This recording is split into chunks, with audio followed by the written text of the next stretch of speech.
Hello and welcome to the Whiskey Lodgecast. I am your host with a mouth for tasting and for talking. I go by Demi Taste, but you can call me Doug. I'm joined today by Duckphil Platypus, also goes Hello. by Phil. And the astute among you will notice that we do not have a guest today. We did have a plan for a guest. That unfortunately had to be rescheduled. So we're still going to do the dry week talk thing. We just won't have the actual subject of the interview that we'd originally planned, but there's plenty to talk about besides that anyways, at least for an hour. And I'm sure Yeah. you're tired of hearing us talk by then. So I was just saying to Phil right before we started this stream that it's amazing this has never happened before. We've never had we almost were going to do the thing and then had to reschedule at the last minute. And that's a good thing for our track record, I guess, and it's just something that we're going to have to learn to deal with because these things happen, Yeah. especially when you're a live show. If we were all pre-recorded, you wouldn't get to see these little snafus. So, Yeah. you know, I will say that we have had at least one occasion where last minute I've had something come up for work and I've had to be at work during the usual time slot. So I just wasn't on the show. But that is slightly different because the show can go on without me, with relative ease. yep. As long as it's not just me talking to myself, which so far has not ended up happening. Although we just recanted that instance where it was just my face and two people's voices because we had video issues that one time. Yeah. But yeah, overall, we've never had a full-on cancellation that wasn't planned in advance. So, kudos to us, I guess. At any rate, hey, it's dry week. At least for the Whiskey Lodge, it's specifically dry week, which is our Yes. quarterly planned dry week. We do it literally about 3 months apart. We usually shoot specifically for the second week of January because people have come back from overindulging around the new year. And every other dry week basically gets scheduled in accordance with that timing, more or less, give or take a Yeah. week. We do one in early April. We do one in early July, usually trying to miss the 4th of July. And we do one in October. And we've been doing that now. We used to say, hey, we try to do one every 3 months. We've literally never missed that 3 month, roughly 12, 13 weeks window for the last 3 years. I So we've think had a really the good track record of that. The first Q2 dry week we did, I think, a week late because there was something that we were doing as a lodge, or as the lodge, that we were doing that, you know, I it wasn't the Q2, but the time that we did the virtual interview at Clear Creek was going to be the dry week, and so we pushed it back a week. That's right. Yeah, and that was sort of the precursor to this podcast, such as it was. Yeah, We really wanted Discord to work as a place for producers to show up and show off. And the structure of the sort of presentations for the size of server that we are, and having people be in there but not just randomly interrupt and all that other sorts of stuff was a little bit odd. And what we really wanted was a couple of people to sort of guide the conversation, the person who is showing off, and a live chat. And it turns out Twitch fits that pretty well, and that's how we got started on Twitch. So going yeah, way back to the pre-origins of our podcast, I think that was 2021 yes, I believe so. that Joe did the virtual tour in the Whiskey Lodge. Yes, and we need to get him to do another virtual tour in maybe a few months of where he is now. Yeah. Are we allowed to say where he is now? Oh yeah, we've talked about it before. Oh, Yeah, cool. he's at Minden Mill. Yep. The renamed previously Uh, what was it? Bentley Heritage Estate or something. Or Right. At this point, I've forgotten because I've been talking with Joe so much about what's going on at Minden Mill. yeah, And he hasn't told me anything, but he's dropped hints that it's very, very exciting what's going on there. And I'm stoked to uh, see what he does. yeah, like all I know is he's chomping at the bit to say something and come on our podcast to tell us all about it. So that's gonna happen. That's Yes, I'm soon. excited. Yeah. I guess other stuff that since our New Year's stream that I've kind of sorted out is We are aiming for the second week of February to have Alex Myers of Big Gin on to talk about gin. That might be news to you, Phil. I'm not sure. It I've been so is. busy. I keep forgetting to tell people We things. we have a calendar, and I look at it occasionally. Yeah. But I will be totally honest. I'm really bad at paying attention to things. I get Yeah. home from work and I go to sleep usually. Yeah. Speaking of broadcast stuff, so yeah, earlier today, like 3 o'clock or something, I was like, "Hey, we're having Seth O'Malley from Wild Turn Botanical Spirits, Non-Alcoholic Spirits, on today." And then I got an email back from him that like, "Oh, we're gonna have to reschedule." And then I was like, "Oh, how do I announce at the last minute that we have a reschedule?" So a couple of interesting things happened. We had to test out how this was basically going to work. So I pretty much just sent it out on Instagram. I sent it out to the couple of Discords that I announced these things on, like, "Hey, we're still going to stream, but it's not going to include our guest. So tune in anyway, and that'd be great." If you didn't get a notification from me, let me know where you would like to be notified when things like this happen. Or, we need to figure out something like that so that I'm not spamming every group that I'm in with. First of all, that's not sustainable for me if I have to post in 10 different places. I'd rather everybody know where they're supposed to look. The YouTube social tab is the only thing I can think of, and that doesn't always occur to me until it's too late. So I'll Yeah. try to get better at using that. But if Instagram is not good for you to get announcements from me, and the Whiskey Lodge is not a place that you're seeing announcements from me, and the YouTube social tab is not something that you use, let me know where you want to be informed of changes to the schedule. That would be helpful for me to make sure that we capture the whole audience as appropriate. Also, I used there was a while back, Phil, you weren't here, I think, the cheese episode where we Yes. opened up with some chat GPT generated poetry. That was actually our last dry week. So we're seeing a trend now that dry week equals AI because apparently lack of creativity. Don't read too much into that. More often, I would say it's just that we're putting things together to add interest at the last minute because when we're not talking about whiskey, our main topic, we have less to say. Yeah. Funny enough. Although this week, I don't think that's going to be a problem because I've spent literally the whole last week studying Wilder non-alcoholic spirits and making mocktails, and I have a lot of thoughts. So that's not going to be a problem. But on the note of AI, the reason I brought that up, the YouTube thumbnail I had to change at the last minute, and I was like, I don't have a good picture, I don't have a plan. So I went to Bing Image Generator, which is like some version of Midjourney or AI picture generation thing, and I told it like, give me coffee surrounded by citrus, and it gave me this thumbnail, which then I like altered slightly and added our overlay to. So apparently the wrong overlay because in retrospect we decided to brand this the Whiskey Lodge Cast instead of the Demi Taste Podcast because we didn't have an interview. But you know, this whole thing is a big audible, right? Like, Yeah. anyway, hopefully rambling about production issues is in any way entertaining to you. But let's move on to talking about like what we've been doing for Dry Week. Yeah. I'm surrounded right now by tea and coffee and non-alcoholic spirits, and I can get into all of that. But Phil, what are you drinking right now? I am currently drinking the literally a pre-sampled tea packet from Zest Teas that is the Blue Lady, which is apparently a really high octane, high caffeine content tea because I need it tonight. And Interesting. Funny enough, I tend to think non-alcoholic and also non-caffeinated for some reason, but also it's 5 p.m. So like yeah. I need to not be having so much caffeine. Oh no, my problem is I've been up since about 5 a.m. So Speaking of, hey, you know what? One of the great things to do during dry week is water. Water. yeah. Drinking lots of water is a good thing for your health. So and this is actually some of my tea just in a Glencairn because a tea nosing glass. I remember when I joined the Whiskey Lodge, there was someone else in the Whiskey Lodge who was really who had just joined also, who was really into tea. Yes. Um, Um, I know the who you're name is talking about. yeah, yeah. I know I know her name or her screen name. I can't think of Yep. what it is at the moment. But Same. she Oh, come was on. drinking tea from a. or not tea, whiskey from a Chinese teacup.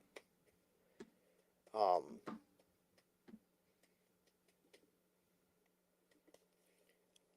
that's going to bug me. I'm going to look at the non-alcoholic beverage channel. Um, Oh, and I was so confused for a second because I saw the chat and I saw a message from Demi Taste Whiskey in the chat, and I'm oh, like, I I I didn't forgot. send that message. No, no, what? I did. What? I'm sorry. I forgot. Yeah, you're an admin now, so you get to send messages as the streaming account. I figured that out, but it took me about 30 seconds. And yes, Genji, everything's okay. We just had to reschedule our guests, so we're still talking today. We're talking about Dry Week. We're talking about Dry January, but we are not interviewing anyone today. We're still probably going to talk about his products because that's what we've been focused on all week.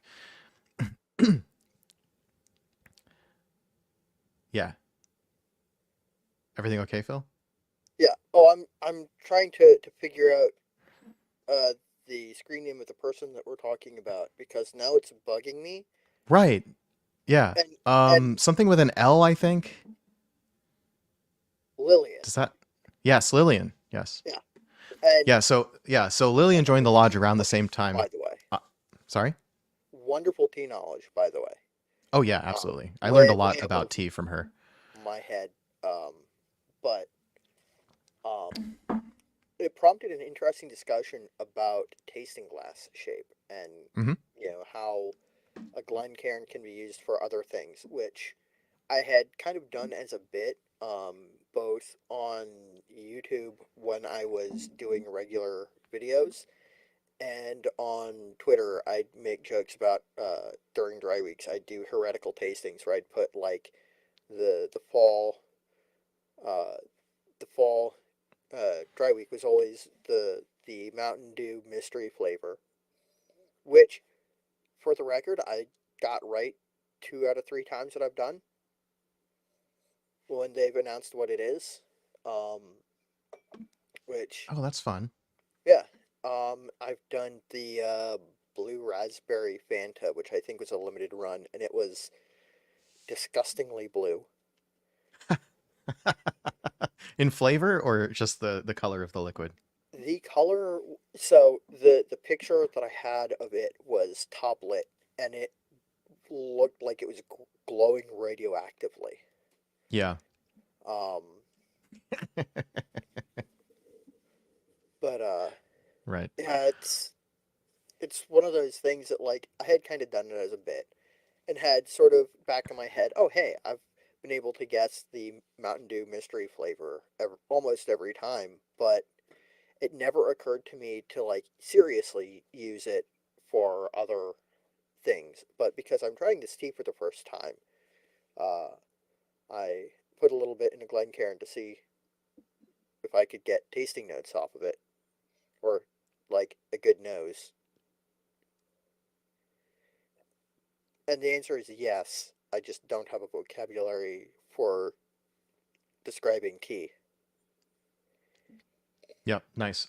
Likewise, I'm drinking something very red today, and this is, as far as I know, naturally red. This is the base for the cocktail that I was going to build today on stream, which I still will because it's all prepped. Here we go. So I went to the grocery store and I got some hibiscus tea. I don't know why it says hibiscus berry. I guess they added berry flavors to this one. I couldn't find one that just said hibiscus tea. But the fun thing about hibiscus tea, if you don't know, is that it's actually based on rooibos tea that they add hibiscus to as like a floral component. And rooibos tea it's not tea, but it's some other plant that also makes a nice extract in water, in hot water. So you basically make it like tea. And I had a friend who loved rooibos tea, but did not like like regular tea, like caffeinated tea at all. So Hmm. um, I've experienced quite a lot of rooibos tea. I have not had a whole lot of hibiscus tea. Um, I feel like I'm just going on into like what I'm drinking with no segue whatsoever. But like I don't know. What else do we need? What else do we want to cover before we just talk about what we've been drinking this week? Anything? Do we want to talk about why we do Dry Week? I know we probably do it every time, but if we have Oh yeah. new viewers, uh, it's good to talk about why we do it and the mechanics of safety checks, because that's basically what this is. Is this is because spirits is a hobby for us, and alcohol is a toxin. It is dangerous. It is addicting. It is like any other substance that has, uh, mood altering or, you know, addictive properties. It if it is something that you become so used to imbibing that you do so without thinking, or it becomes something to do as an activity on its own, it can lead to serious health complications and some, emotional well-being issues.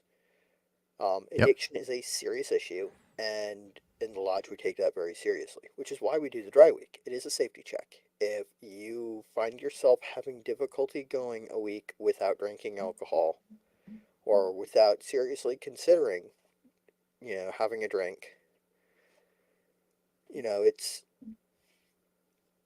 it's a good time to maybe seek the assistance of a professional. Yep. That's the basic way of that covers all the bases for sure. Yeah. I like to think of the safety checks as being more of a continuous thing. Hmm. So a lot of people right now are doing dry January. And then there's also the whole corner of like whiskey Instagram full of people basically saying like dry January, what's that? I thought you meant rye January, and like all this other sorts of stuff, and like generally not taking it all that seriously, and like, that's their choice. Yeah. I would say my PSA here is that if you know somebody who's doing dry January, you should celebrate that and support them and not make Hmm. them feel uncomfortable about it, not put pressure on them to change anything about that, because it is a very good thing to do for your health periodically. I've taken a month or several off for various reasons at various points in time, but I do try to always do this quarterly dry week because while it's not, if you've got a health problem related to drinking alcohol, a week is not going to be enough to really do anything about No. it. But if you have habits forming, a week is enough time, or maybe the right amount of time, to check those habits and alter your behavior, your patterns related to drinking alcohol, engaging in this hobby. Now, for us, most of what we do, and you can see, I mean, I'm not necessarily trying to like relieve myself of temptation because I'm not tempted. I drink alcohol for the flavor, and very rarely, like not explicitly not for the effect, and very rarely do I become inebriated during the course of my tasting and reviewing and so on. And what I was demonstrating there also is that most of these bottles are practically full. And a lot of what they're missing is actually because I shared with other people. Yeah. That's essentially just how it goes for me, right? I'll taste. I pretty much get most of what I want to get out of a bottle in the first 2 to 4 ounces. This is why it's a problem that I have so many things that I bought. We're working on I plans to help with that, I guess. I will say I drink more than you do, but not by much. And typically it is varied. I don't tend to get stuck on one bottle. However, back when I was doing regularly scheduled reviews, which I would like to get back to doing, I would like say I was reviewing, this. This would be the subject of a few days of, pouring about half an ounce to an ounce into a glass and sitting down with a notebook and writing notes. And, sort of keeping those in mind when I did my tasting on video. Yep. I have tried doing video reviews, and for the most part, it feels like really not authentic to my style. Like, Yeah. ironically, despite the fact that I get on and stream for an hour or two a week about the topics of whiskey, doing live reviews, especially in a short video format or something like that, is really uncomfortable to me. A lot of it is I don't like talking to myself or a camera. It just I it's a skill that Oh I yeah. don't have. Probably need to work on that because I'm doing this thing where I put my face out on the internet talking about whiskey, and I can't always have a co-host to help me to talk to because I'm talking to the audience, but Yeah. functionally I'm talking to the co-host. Anytime I try to record a segment or a voiceover by myself, it feels really stilted and inauthentic. It's something I need to work on. So not to get too much into like inside baseball, but when I started out on YouTube, which was just a just under 10 years ago, like 9 years ago, um, I was doing a show with a co-host. Um, Not this one, but with a co-host. And the basis of how I got comfortable doing like talking to a camera and doing tasting notes to a camera was we did videos occasionally where, I mean, the whole basis of our channel's charm, what little there was that we knew each other extremely well. We had grown up together. We had banter that worked well, and different enough palettes that, like, I'd pour a little bit for each of us, and we'd taste it, talk about it, build the cocktail that we were building, because that's pretty much the only thing that we were doing at that point. And sort of in the search for like new content, it went from, us building cocktails every time to, sometimes we were just tasting ingredients to, basically for a period of time, uh, one of the regular segments was just me talking to the camera about a spirit. Um, and that's how I got comfortable doing it. And I built a style around that, around how I presented myself on camera, um, and picked things to do that put separated me from a lot of the other review channels. Like most of my reviews, I'm wearing a suit, as far as everybody knows. But suit jacket, shirt, tie, black tie for American whiskey. I had a Edinburgh District tartan tie for Scotch whiskey, and I had for one interview or one review, I had a green tie for Irish whiskey, and then I went back to my closet one day, and that tie had a tear the entire down the whole front of it somehow, Huh. and I have no idea how that happened. But but that was sort of what I was doing to set myself apart, and it was interesting that towards the end, when I was feeling a little bit pinched, and, I was, you know, sort of hitting a point where I was needing to create variety. Sometimes I would, and I started the job that I currently have at that time, and suddenly my available time was cut in half, and I did a couple or not interviews. I keep saying interviews because that's what I've been, you know, involved in the most lately.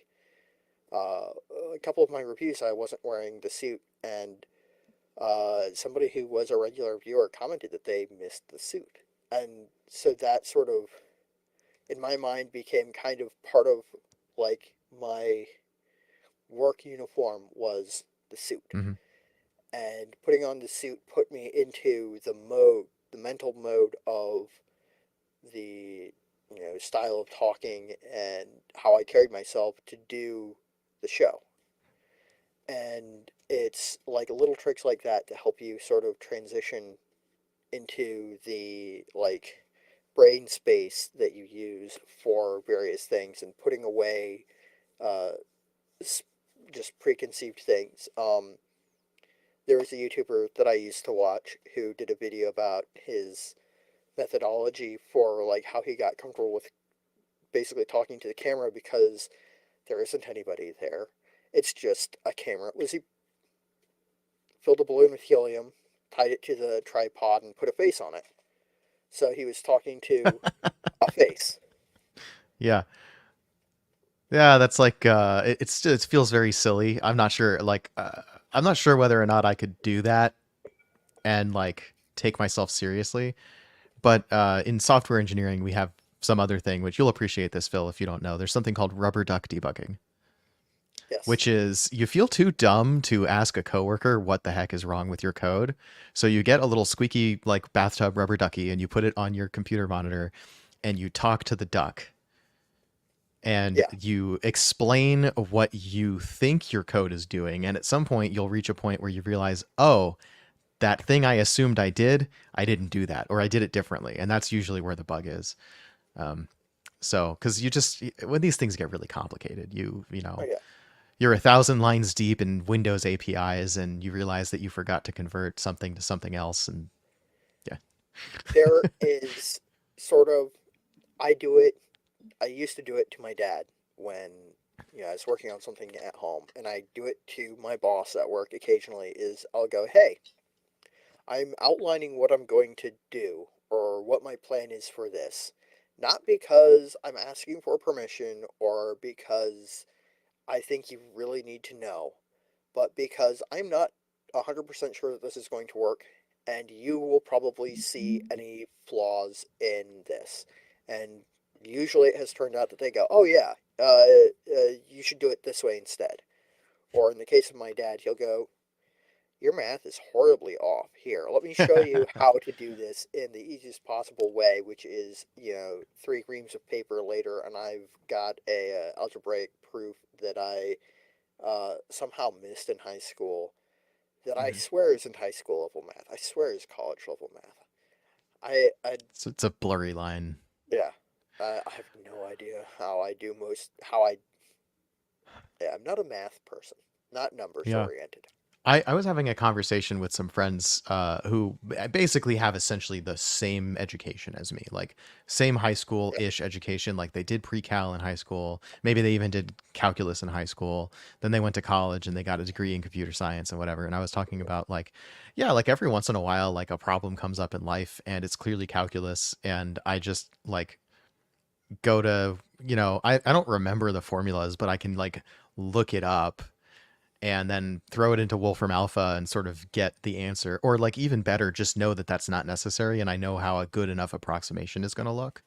yeah, Um, I couldn't give you an example because like these things tend to be unimportant academic exercises or yeah, in the case of I had a roommate who was working on 3D printers and there's a variety of 3D printer called a Delta printer which has 3 towers and the print and the actuators just move up and down on the towers and then they've got metal rods that connect to the print head and through adjusting the 3 different towers you can move the print head up and down and in every direction in right, order to convert from xyz coordinates to delta printer coordinates you basically have to do some calculus especially when you're talking about like you need to make sure that the print head moves smoothly even when you're changing direction and make sure that it stays in the same layer and that it keeps printing the whole time and I ended up helping him through some calculus equations because like that's not something that you just want to like come up with and like, then like expect that's going to be fine. I yeah. mean, worst case is you don't have a good print and you try again, right? With the 3D printer I mean, stuff. yeah, He was but working on 3D printer firmware for fun, right? Like this is the computer science version of like, I like whiskey. I like whiskey so much I review whiskey and I interview whiskey producers, right? This is my yeah, friend who liked 3D printing so much that he decided to write a 3D printer firmware from scratch instead of using one that already existed because that's the way that you like really deeply learn your hobby. At some point, doing it the way everyone else is doing it isn't enough. You have to yeah. go deeper. Yeah. Well, and I'm not a numbers oriented person, but I will admit that I nailed, like, absolutely pinned the specific genre of mathematics to the wall on statistical analysis. I love doing statistical analysis in terms of just pushing numbers around. That's easy. Yeah. Um, I calculate percentages at work. Part of my job requires like giving people figures and like doing research, giving people figures, figuring out percentages. Um, and that is one of the things that I'm moderately good at and I enjoy doing. I have days where I just stare at a calculator and go, how do I do this math again? But that's usually because I'm tired. Yeah. But other sorts of math, I can't even do Yeah. geometry. Apparently, people are not even learning their single digit multiplication tables anymore. I mean, like But that's supposed to still be part of the school curriculum, but like yeah, calculators are so ubiquitous now that we all have smartphones, right? okay, yeah, Like, that's kind of fair. so you're gonna just pull out your calculator for absolutely everything. And my problem with that is if you don't sort of have a vague idea of like what the structure of your problem is and what a reasonable result of a calculation would be, you won't know You if your can, formula is wrong. yeah, you can get way off. Like it is, and it is super easy if you're doing something like working out angles for an unusual shaped item that you are intending to construct out of, say, planks of wood or um, sheets of fabric. Like, for example, say theoretically, you're going to sew yourself a giant um, stuffed D20. That's an icosahedron. That's 20 sides. The mathematics are figuring out what the length of each side, because they're equilateral triangles,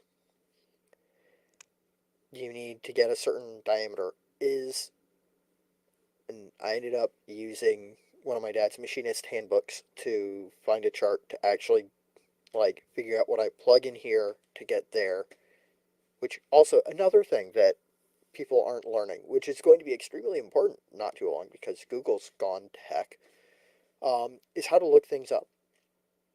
We have machinist handbooks, editions like 5 through 14 downstairs in the basement, and in a pinch, I can find anything that is contained within those books. I'm moderately sure that if I handed one of those books to one of my coworkers, admitting that they aren't machinists and likely wouldn't necessarily be good at that, they wouldn't be able to look it up. You could hand me an Encyclopedia Britannica index and ask me where to find something, and I could find it for you. I know that a lot of my coworkers, who are not much younger than me in most cases, would struggle with that because that isn't something that's taught. It's a skill, just as much as like handwriting is a skill that is learned and taught. The ability to do research is also taught. And, so much of the last 15, 20 years, Google was so good that you didn't need to like really know how to do research. But with Google in the last 5, 10 years, starting that downhill trend, and then today Google is almost unusable.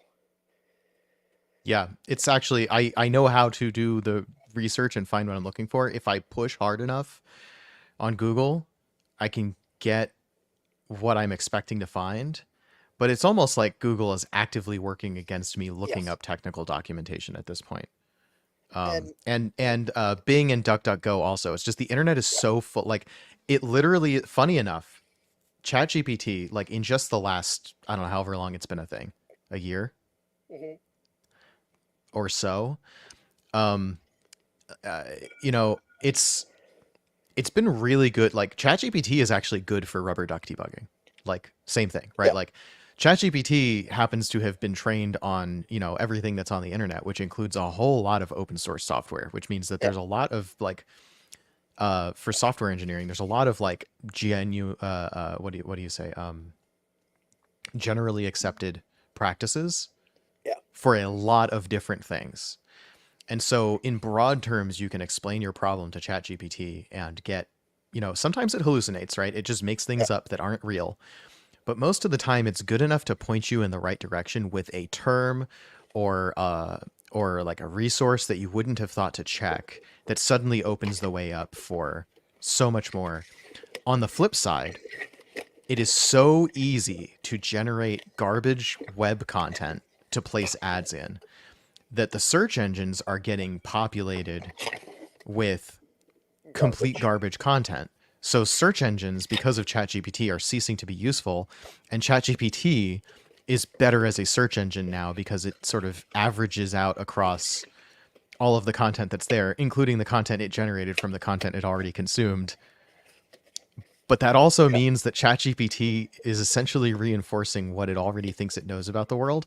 And I'm concerned that we're going Yeah. to end up with no new knowledge, or a problem where it's increasingly difficult to get access to new knowledge because our search engines are going to have to adapt and adjust to these problems. Like they're going to have to detect Yeah. content that was generated by the chat algorithm and disregard it, Yeah. so that you can, continue training these language models on like genuine new information and helping people find that information, and so on and so on.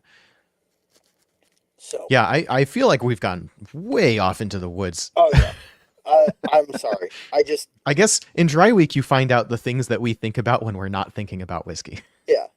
And like, it occurs to me halfway through my spiel about, I can look up something in the machinist handbook downstairs that I don't think a lot of my coworkers could.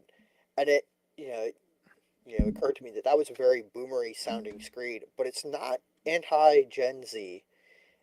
It's not anti millennial. It's nothing like that. It's really more of a like, we have failed to provide tools and resources and access to those resources to a lot of the next generation, and then the tools that we have handed to them suddenly aren't going to cut it,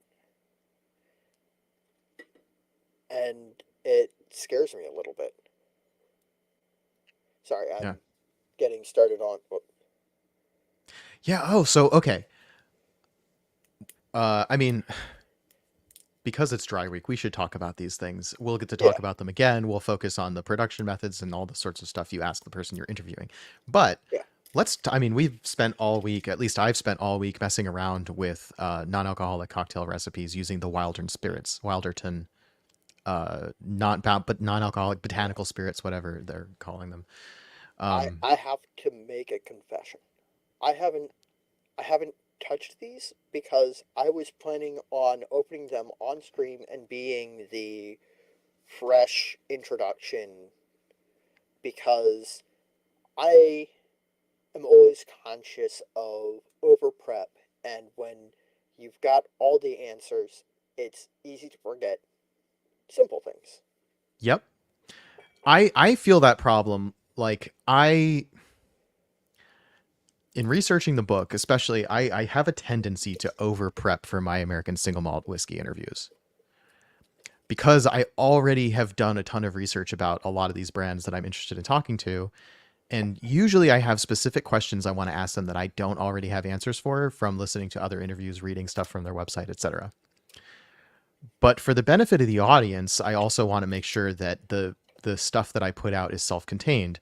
And so I end up in this situation where I know the answers to a bunch of questions that I think should be part of the video, and it feels a little bit like a laundry list of checking off uh like stuff, right? Yeah, Like questions, like question answer, like real basic dry, no no real like interaction, no genuine like curiosity. Like it's a problem. I try to strike that balance. I think I didn't for the last one that I did, Murphy Quint. There were so many interviews available, and he had said like there were some excellent sound bites and great quotes in those interviews. Um, and like I wanted to ask about some of that stuff, but I felt like it's just been covered so many times.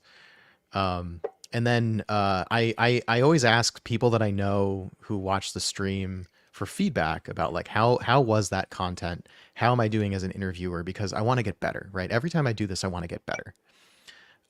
And so I happened to ask Caitlin Bartlemay that time after that, and she said like the second half of it was like good content. The first half of it felt like I was having an internal debate between checking questions off of a list and trying to authentically engage with my guest.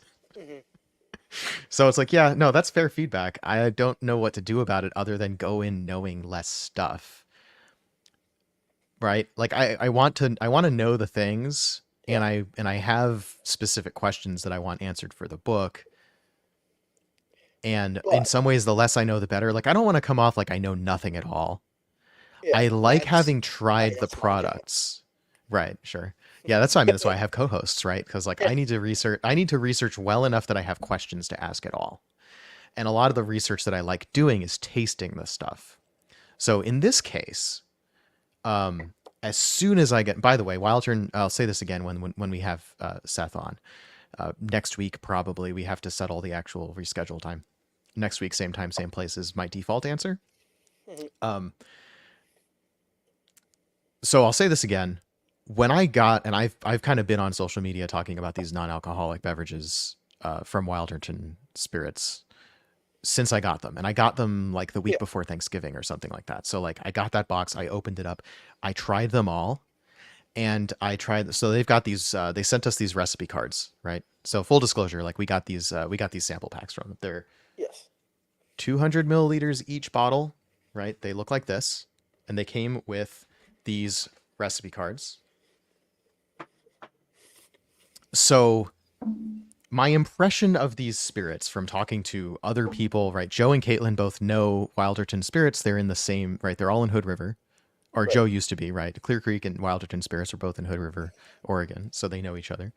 I asked Joe, or I was talking to Joe, and it came up basically what he thought about these spirits, and Caitlin actually made the introduction between us and Seth O'Malley in the first place. That's how this interview got arranged.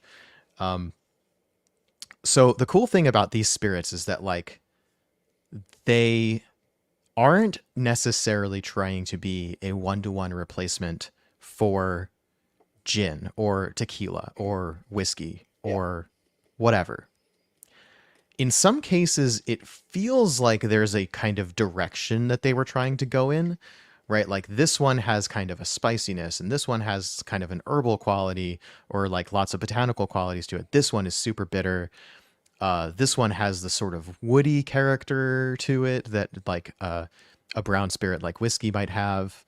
But they aren't direct replacements, and I think that's a really good thing, because if you were going to set out to imitate, you know, alcoholic beverages are essentially alcohol that has other flavors dissolved in it, things that are soluble in alcohol, things that react with alcohol. If you And don't have alcohol, you're a not lot going to of them have won't work because right, alcohol is the solvent that will keep them in solution. right.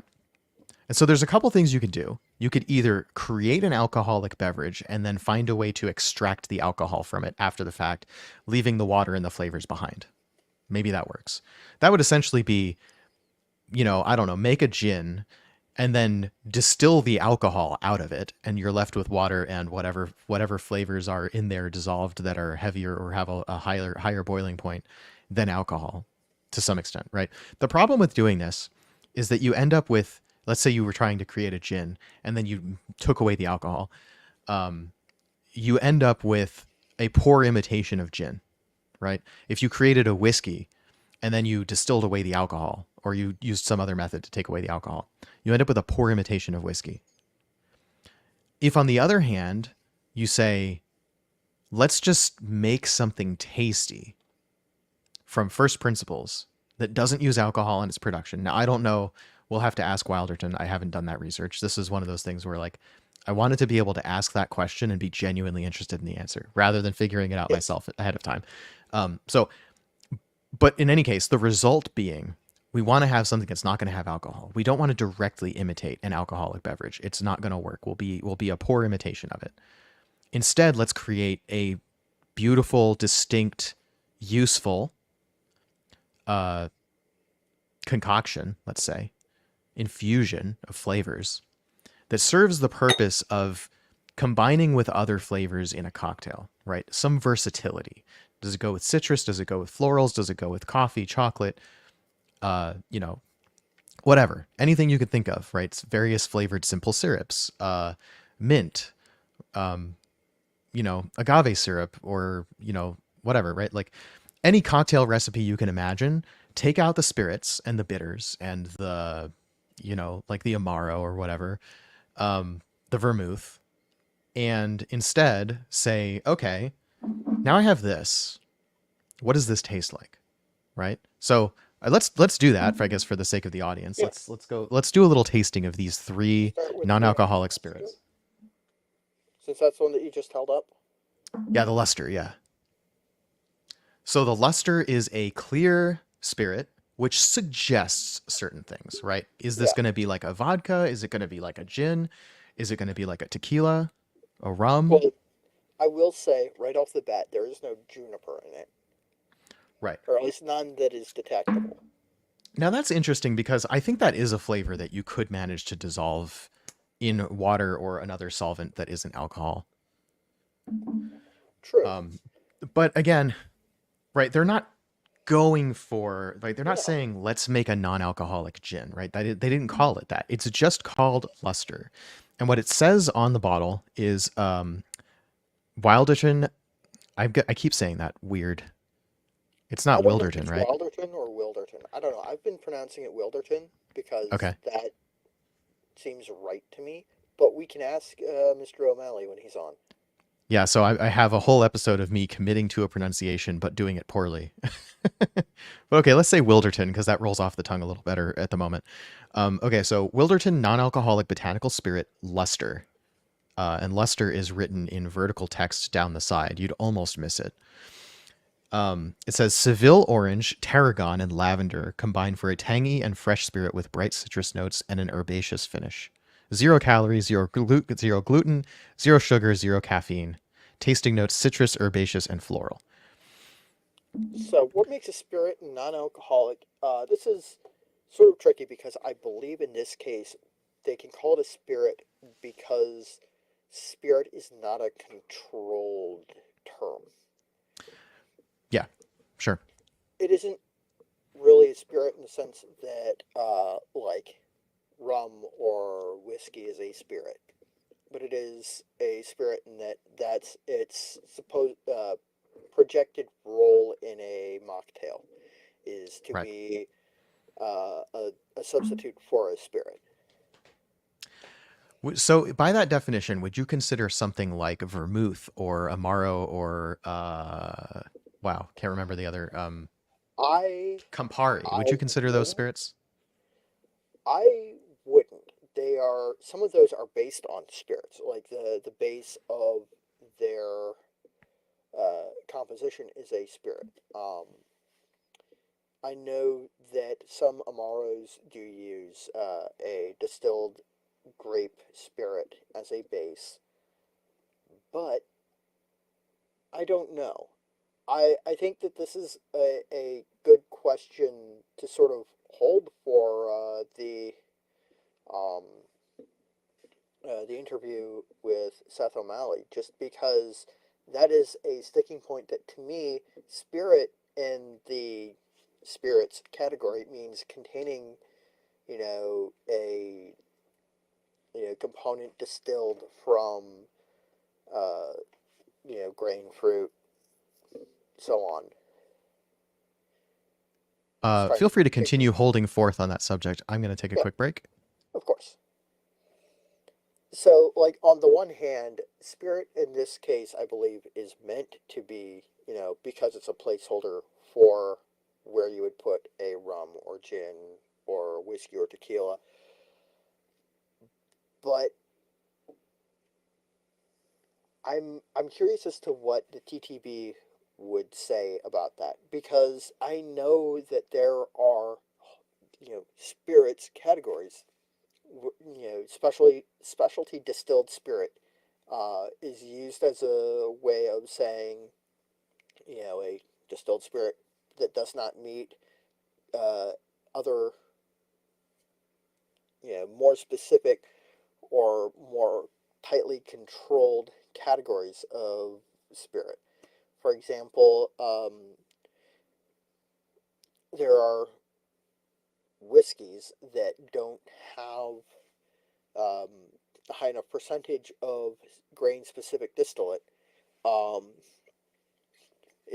Moonshine is a catch all category, but if you were to age this, for example, it would fall into specialty distilled spirit as a category because it is a mix of corn and cane, sugar cane.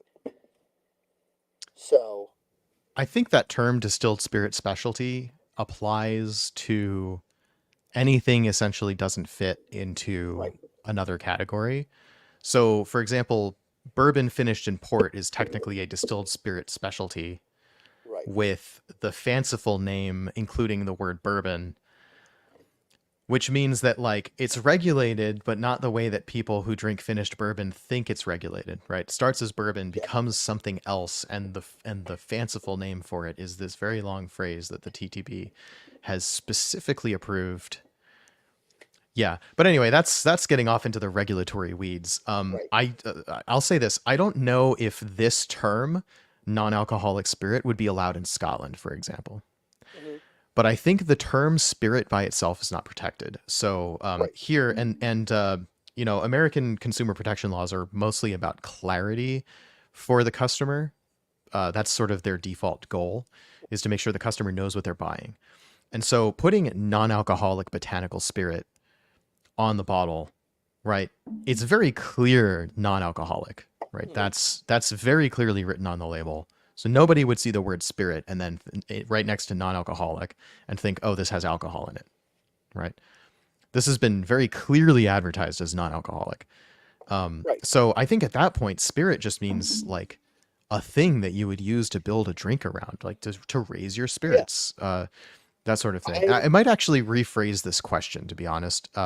right. Rather than explaining what makes a spirit non-alcoholic, which sounds to me like the answer is it doesn't have alcohol, I would Yeah, rephrase this to be what makes something non-alcoholic a any spirit. spirit, right. So one of the um one of the sort of weird categories of um like a word that has a sort of societally constructed meaning, elixir, would be a good like alternative to non-alcoholic spirit. But that's a conversation that I think would be enlightening to have with Seth O'Malley because I don't know. Yep. Yeah, Yeah, absolutely. So this is there's like here's another note on production. Sometimes I go in person and do a tour and interview at a distillery. And in that context, the tour is that good content? I don't know. Did we say anything particularly novel or interesting on that tour? Is it good to have it in the production in like the post production for context? Like I don't know. I haven't done a lot of editing of that kind of stuff yet. I think we'll probably figure out something that makes sense. But it's almost like two completely different things to have the tour, which sometimes there's some Q&A, and then a sit down interview where you talk about other stuff that wouldn't be on the tour, for example, or wouldn't necessarily be on a tour. Yeah, let's talk about elixir for a moment. Um, so that term elixir, yes, video games and cartoons brought this term, I think, more into the modern vernacular than the idea that an elixir was a medicine that was based around alcohol, right.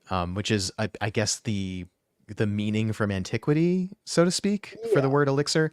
So once in I think third or fourth grade, I was in art class and I had drawn in my landscape some guy holding a bottle that said elixir on it, and I did like I was yeah. what 9 years old, Video 10 years games. old, Yeah. didn't know at all that elixir evoked alcohol, and got disciplined for Yes. making an alcohol reference in class, which like I don't think that was totally appropriate because this was one of those things where I When think you you are should a be. child, that is a hey, what Yeah, does this mean to you? Oh, okay. And step yeah, away from that with the context of. right, I would also like yeah, to point out that this bottle does say, oh, and I'm going to mess this up. distilled Yep. and bottled in Portland. Yeah.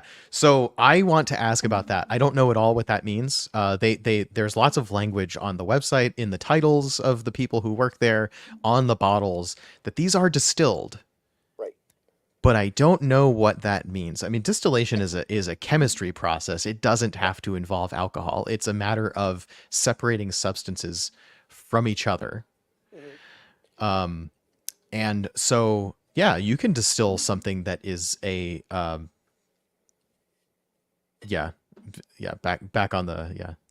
Um, Sorry, now I've I looked at chat and now I've been derailed. Yes, back on the topic of elixir. Yes, there's items called elixirs in most mainline Pokemon games. There's items called elixirs in every Final Fantasy game that I know of, and a lot of other games too. Because I think what elixir means in the modern vernacular is some kind of medicine that is Right. non-specific in how it works. So there is, I believe it's a Samuel Pepys quote um, about this elixir of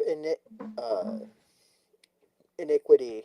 Uh, Bring joy to my soul, or it basically referring to gin as an elixir of iniquity, basically implying that an elixir isn't necessarily an alcoholic beverage to be consumed for enjoyment, because in this case, elixir of iniquity, iniquity being um, and now my English is failing me. Iniquity is basically like, levity, often in a not necessarily positive light. I feel like I need to look that up now because I this is one of those words I think I know. Yeah, I mean, Yeah, maybe there are other senses of this word, because the I don't know. The only definition I'm coming up with on a really quick search is immoral or grossly unfair. immoral would be the usage here. Yeah, Similar vice, um, immorality. I think that Google's use of similar varies from yeah, that makes sense too.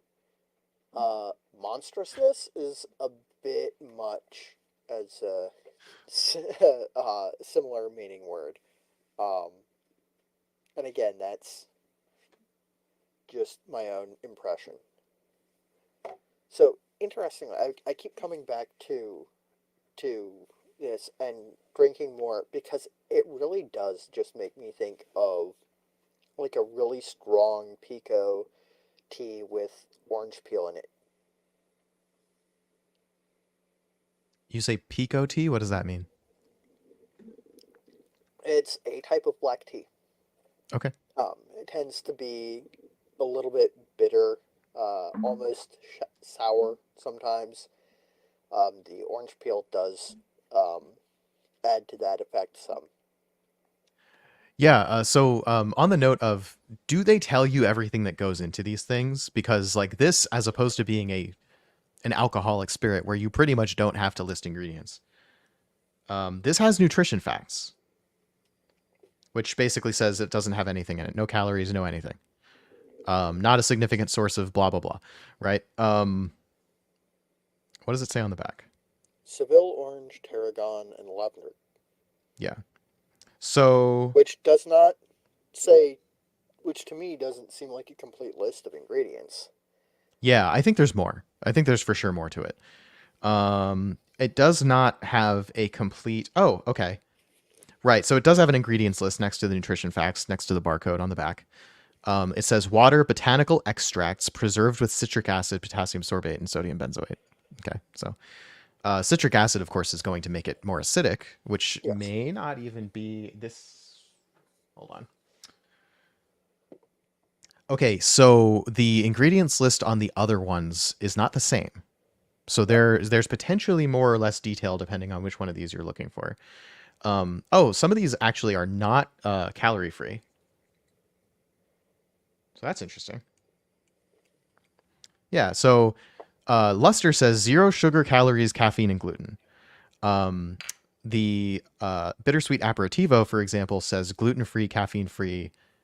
Does not actually put on that logo that it's non-alcoholic, but there, I mean, it says right like that 0 with a slash through it that says no calories, no gluten. I Mhm. think on Luster they put. Oh, no, they didn't put Mustard. alcohol. Right. Okay. So It's so they just all say not.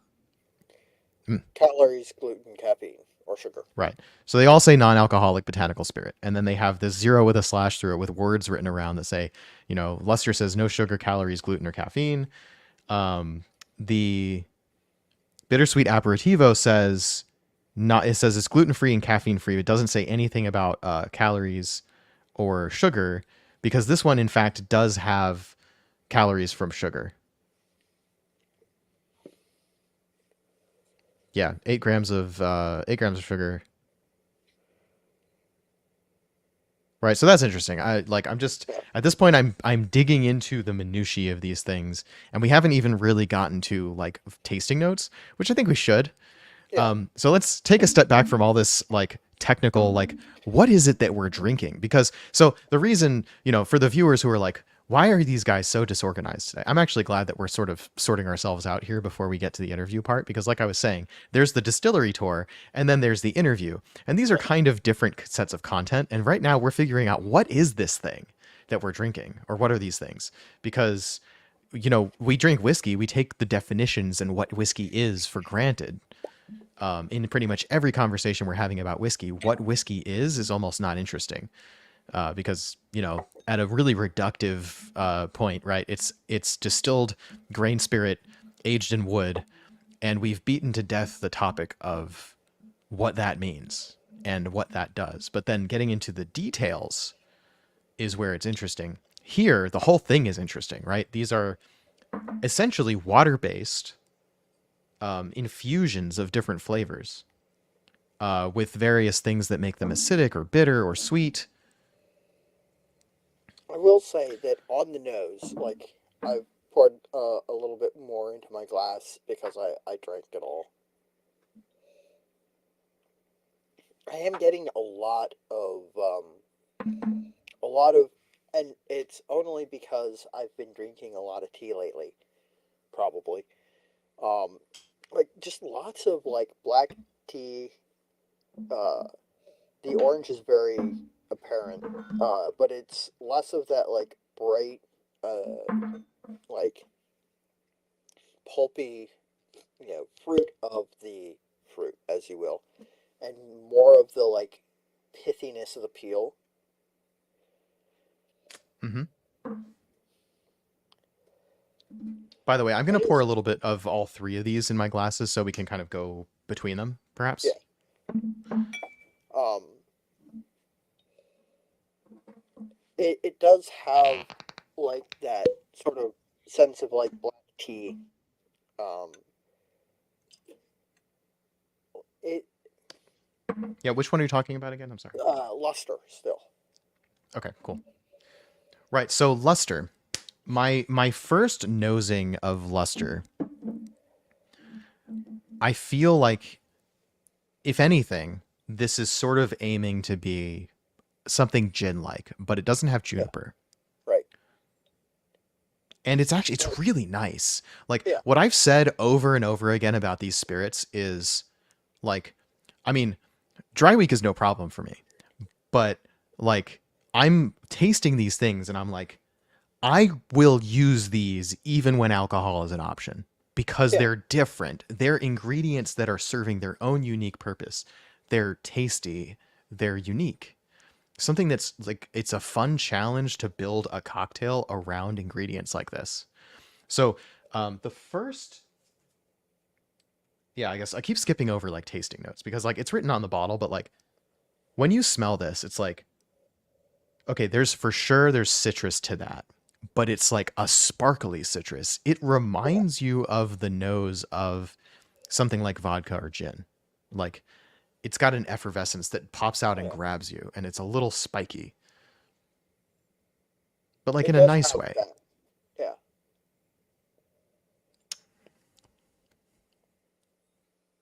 Yeah, and it's like bitter orange peel, like you said, a little pithy. It's got other stuff. It's got like there's an herbaceousness to it, right? Like let's say Hmm. that's the tarragon. Um, it's And got oh yeah, on the finish for sure you can taste the tarragon. yeah, Say that again? I almost wonder if there's a little bit of ginger in there too, just because. Yeah. And I do sit at home and chew on candy ginger. Um, but yeah, there's a lot of like earthy spiciness that isn't like heavy hitting like Latin spice or Indian spice, but just sort of a general like low simmer of like flavor sort of spice. Seasoning rather than spice, really, I guess. Yeah, and when I say that this feels like it's going to be a replacement for gin, it's not because it reminds me of gin in particular. It's that as I'm thinking about what flavors are going to pair with this, I'm coming up with gin cocktails, right? Yeah. The first suggested cocktail for this one from the card, if I remember correctly, was basically a gin and tonic, but it was luster and tonic, right? So Yep. they say 2 ounce luster, 3 ounce tonic water in an orange wheel. I made that the first day that I opened up this box, and I was like, that's really good. And it wasn't dry week because this was back in November. So I made on the side also because I had opened a can of tonic, like I'm going to use it, right? So I also made a gin and tonic. They're different. I don't know which one I think is better. I really liked the luster and tonic. My wife liked it too. She doesn't drink basically ever. Like she's not opposed to it. She just doesn't like the feeling, or maybe she's particularly sensitive to alcohol or whatever. So she'll have a sip of what I'm drinking occasionally, but mostly just leave it. And she wanted to drink this one. Like I will it's note that good. another recommendation that they have here is the Northwest 75, which is essentially a non-alcoholic version of the French 75, um, which, as well as being an artillery piece, is I believe, gin and champagne. Okay. So yeah, I don't know a French 75. Like I've never had one or made one. Maybe I've had one. I have not made one. So like okay, so gin, it's a gin-based cocktail Yes. and they put sparkling wine in it. So what I'll make the observation here. It's dry week, so I'm not going to be using regular sparkling wine, Right. for example, right? I Their don't recommendation have is a non-alcoholic sparkling wine. right. I don't have yeah, it says NA sparkling wine, non-alcoholic sparkling wine. I don't have non-alcoholic sparkling wine, so I couldn't make this drink. But after dry week, I'm going to try making this drink with the sparkling wine that I have around because luster is different enough from gin and Mhm. functionally serves about the same purpose as far as I can tell. It just has a Yeah. different flavor profile that I think that could be a really good drink. I will The say, yeah, go uh, ahead. I have had, so it is archived. Nobody will ever see any of it. Um, Years ago, when I had, a channel um, with my friend Holden, we did like 3 or 4 episodes in an afternoon where we did champagne-based cocktails. Because we had a full size, 1 liter bottle of sparkling wine um, that was gifted to us. And we were like, okay, well, we can do, episodes with champagne. And like, we sat down to figure out what we wanted to do. And we came to the realization that we'd have to use up that champagne or it'd be wasted. And I will tell you right now, effervescence in a cocktail will enhance the effect of alcohol. Um, we drank less alcohol that afternoon than we had in previous filming sessions, and we had to stop with about that much left in the champagne bottle because we were unable to continue. Yeah.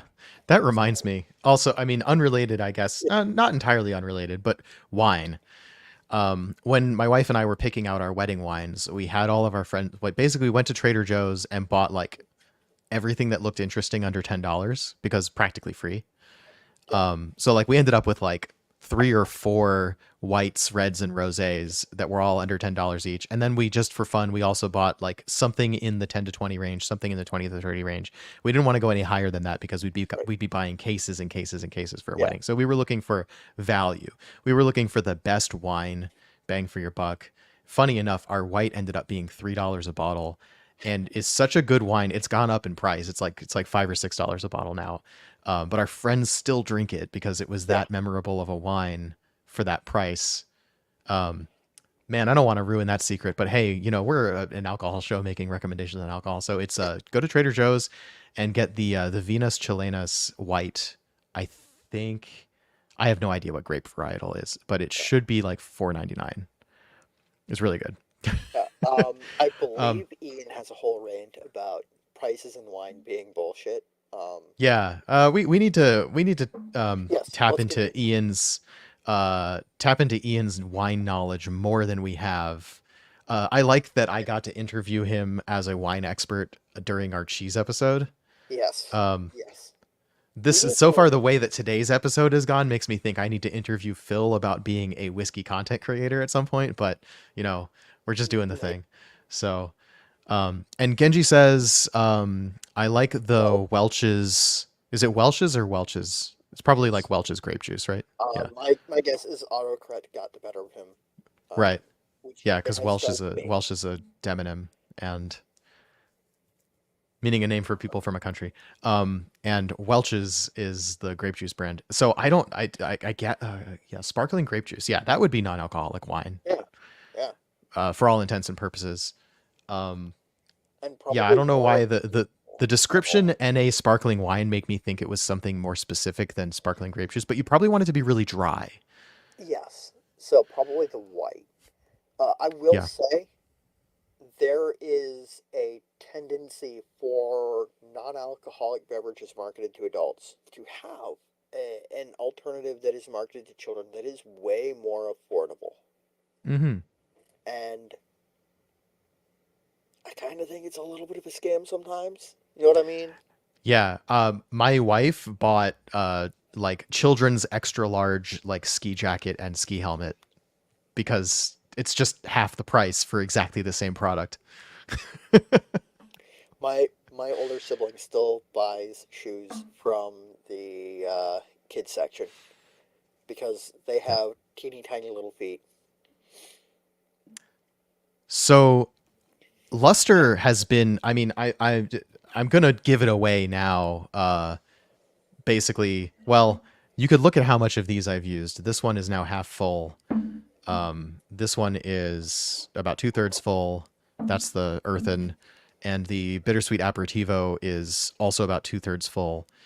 Um, Luster is by far my favorite of these. It's my wife's favorite of these, and we're only drinking little bits of it at a time because I didn't want to run out before Yeah. we did the interview. But I will replace this bottle, 100%. I I will say based on just nosing the three of them side by side, my favorite so far based purely on the nose. And having tried it, on the palate, I can't judge it against the others on the palate, but nose alone, I think it's my favorite. Yeah, and it's like, okay, so if you take a look at these recipes, so where this is a real low density episode where we just kind of keep bouncing around. So we're just exploring here. We're just going through the thought process. Yeah. So Luster and tonic, we talked about that one. The other recommended cocktails on these cards here, you've got a Luster margarita, which suggests Luster is serving the purpose of tequila in that cocktail. I Right. tried the Luster margarita, and it was last night I made one. I actually made so the first night that I opened these up, I made the first recommended cocktail on all three cards. So it was a Luster and tonic, the earthen and ginger ale. Earthen is sort of like trying to be a replacement for whiskey ish, but it's different. We'll get into that. Yeah, And bittersweet aperitivo and soda. Bittersweet aperitivo is clearly trying to be like an amaro or a Campari. that's what I was thinking. Yeah. And I would say that one is probably the most on the nose. Like it says what it's Oh, trying to it be, a smells good. bittersweet aperitivo. And when I say on the nose, I mean like it's really trying to be a more or less direct replacement for something you would put in cocktails otherwise. So I don't have a bottle of it because I we bought it for or I bought it for a cocktail episode that never ended up happening on the Ranger's Respite, and gave it to my friend because I was never going to use any more of it. This reminds me of an Amaro Americano that I've Mm-hmm. had, and like if this was about 20% alcohol, it would be like any other Amaro on the shelf, I think. I mean, not any other, but you know what I mean. Yeah, it's different, and it's like it's good at being what it is, and it's not exactly a replication of something else on the shelf, and that's a good thing because, Hmm. like I said, it's not trying to be a pale, non-alcoholic imitation of something else. It's trying to be its own thing. It's doing it very well. So anyway, back on the luster. So, or rather, I guess talking about all three of these. The first night that I opened these up, I made the first recommended cocktail in all of these, which was basically a 2 ingredient thing, right? So you've got the Yeah. luster and tonic, earthen and ginger ale, and bittersweet aperitivo and soda. Out of all three of those, I liked the luster and tonic the best by far. Earthen and ginger ale wasn't bad, but I liked whiskey and ginger ale better. And bittersweet aperitivo and soda, I don't think it was bad, but it's really, really bitter, so it's not for Oh me. yeah. I ended up turning that into something else. And I don't think it's because bittersweet aperitivo is bad, because I love it neat, right? I like what that does. It's extremely bitter, but like if you're expecting Oh yeah. that. With soda, I don't think it makes it better because the soda water has its own bitterness. It's a specific vibe, I guess, that you're going for. Maybe on a really hot day by the poolside on the rocks with like extra lemon expressed on it. Like, I think that could be really good, but I wanted to more make it like I wanted to use the aperitivo as bitters, or I wanted to use it as an enhancement for like a whiskey cocktail or a citrus cocktail or something like that. Honestly, So yeah, just having tried just a little sip of it, it needs something slightly sweet. yes. Honestly, I would guess that. Let me now that I've tried a sip of it neat, and I probably won't drink any more of it neat, because I'm not a huge fan of strongly bitter things. Mm-hmm. I'm just going to take my Canada Dry ginger ale, which is my all-purpose, very sweet ginger ale, because it is very Mm-hmm. sweet. Come at me, you know I'm not wrong. I I'm mean, I just going used to. ginger beer is sweeter than any ginger ale, and I used ginger Really? beer instead of ginger ale. At least the one I use, which is escaping me at the moment. I try to use either Blenheim, which is made in North Carolina, or Gosling's. Um, but I'm Blenheim, using neither of those, but I'm using the same one I always use. So if I've said it before, it's the same one.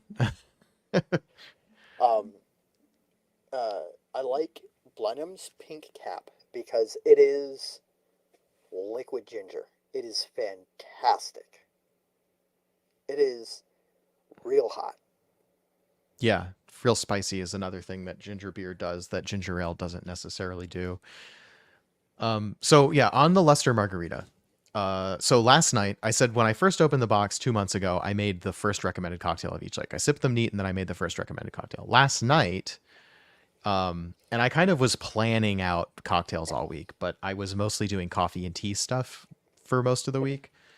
It was really only yesterday that I got into the non-alcoholic stuff because I had all the ingredients I wanted to have. So a couple nights ago, I made grenadine, which I put in a kombucha bottle because why not, right? Like I It was reused a bottle. available. Yeah, right. Empty bottle. It was sitting in the recycling. I washed it with, you know, 2 parts Everclear, 1 part water that I made for rinsing brewing equipment a while ago. And then after letting that sit for a bit to sanitize, then I washed it with hot water, dumped all that out, and made my grenadine, for which I used this giant palm juice, 60 ounces that I got from Costco, and that's a cup was this much using to make 1 cup of pomegranate Yeah. juice, 1 cup of sugar. That was my sort of like quick version of grenadine because I didn't have the pomegranate molasses Hmm. and orange flower liqueur, which putting a liqueur in it would have made it alcoholic technically. So I justify not putting that in there on that basis. Um, and then I don't know, pomegranate molasses is something that I just didn't have, and I probably should go get to compare. Really, I made a Halal pomegranate market. simple syrup. A halal market is a good place to get pomegranate molasses, orange blossom water, and rose water. Yeah. Yep. And you do So not need much of either the second or two of those. right. So small containers. Yeah, I'm gonna have to make grenadine again outside of dry week, where I'm okay with adding liqueur to it, just in case that's what those ingredients end up being. But Hmm. for the moment, I basically made pomegranate simple syrup because it was just 1-to-1 pomegranate juice and sugar that I boiled. I put a little video of that on my Instagram story. Um, I also made a 2-to-1 simple syrup, and I did the same thing with sanitizing. This was I've talked about this Trader Joe's Kentucky bourbon from like 3 or 4 years ago. 4 years ago, Mhm. yeah, when I bought this and finished it. Actually, I finished it 4 years ago. This was the first whiskey I ever had that I needed to blend out of existence. Right, like I put it in cocktails, I put it in coffee. I did not like it. Uh, I think everybody like has one of those. it was drinkable. I mean, But the yeah. funny thing about that is that 4 years ago I finished it. I keep reusing this bottle because it's like, it's an empty aspect Yeah, bottle. It's a glass yeah. bottle. It's nice. It serves the purpose. So I keep putting every time I make simple syrup, I put it in this bottle. So anyway, I spent Tuesday, Wednesday night. I don't know. Yeah, whatever. Tuesday night, I made these simple syrups. Yesterday, I went to the store and I bought some other ingredients, all for the purpose of making cocktails. Last night, I picked one of the cocktails or two of the cocktails off of the back of each of these cards, which had more ingredients that I wanted to make. So while we're talking mainly about luster, I made the first one on the back was the luster margarita, which is 2 ounce luster, 1 ounce fresh lime juice, 3/4 of an ounce of orange juice. I just used 1 ounce because and a half ounce of simple syrup. And since mine's rich simple, it was probably a little sweeter than they expected. And it came out tasting like somewhere between a margarita made with tequila and a gimlet, which is Oh, basically the same thing made with gin. yeah. And I find that really interesting because basically what this is telling me is that in the context of citrus ingredients, luster acts a little bit like gin and a little bit like tequila. Hmm. And then I decided that I made another thing, or did I use? You probably remember my posts. What else? I didn't use earth in it all last night. Um, I must have used.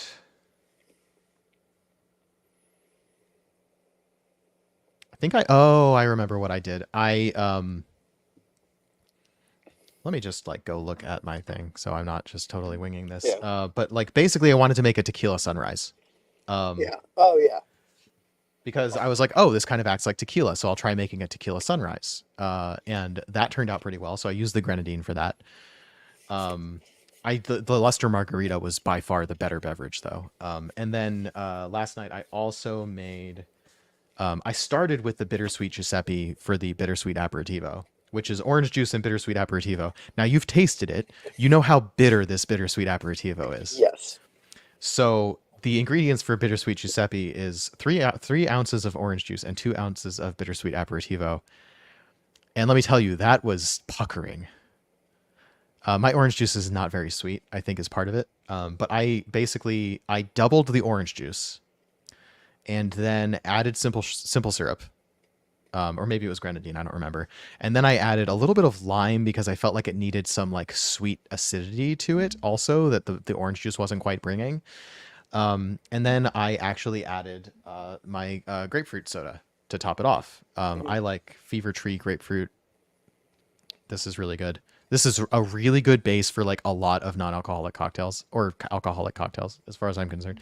I mean, Paloma. I was gonna try making a Paloma. I think I didn't have the rest of the ingredients I needed, or I was just tired of making cocktails last night. But like, basically, the point is like these non-alcoholic spirits inspire me as ingredients. I want to Yeah. use them. I want to figure out what's gonna work when I use them, and that's like it's like starting to make cocktails from the very beginning all over again Because at this point, I know my whiskey, I know my gin, I know my vodka is kind of, well, we've done the episode on vodka, so Vodka. we know that not all vodkas are the same, but vodka serves a function, and that function is mainly to make things alcoholic. It's, it's funny story. When when we were planning the vodka episode, I was talking to my brother about it, and he's like, "Oh, I've got a bottle of cheap vodka you can use. Here you go." I have opened this once, and the fumes made my eyes water. Nice. So like I mentioned, I didn't use earthen yesterday at all. So right now we've tasted luster, we've tasted bittersweet aperitivo. We're kind of on the same page about what these are. Let's taste earthen. This is the most interesting one, I think, because Yeah, it's so different from any other spirit yeah. that I've had. I will say on the nose, like this like makes me think of like hot spiced cider a little bit. Oh yeah. This for me is lots of winter spices. It Hmm. reminds me of potpourri. And Yeah. I'll be honest and say that when I first opened the bottle, it smelled a little soapy to me, which is not what you want as a whiskey drinker. Soapy is like if you've got soap taint in your glasses or whatever, it's going to ruin your day. So, Also, if you like pour yourself a glass and you know your glass is good and you get like a little bit of soapy flavor, that is allegedly a symptom of crash proofing, where they add water way uh, too fast and you get saponification saponification. of the esters. Yep. Saponification. Don't ask me to explain what that is or how it works, but it's a thing and it makes things bitter. It's so the fatty flavor elements of a whiskey. This is especially important for like things that have been distilled low and slow to get all that flavor from like the fatty like phenols and stuff.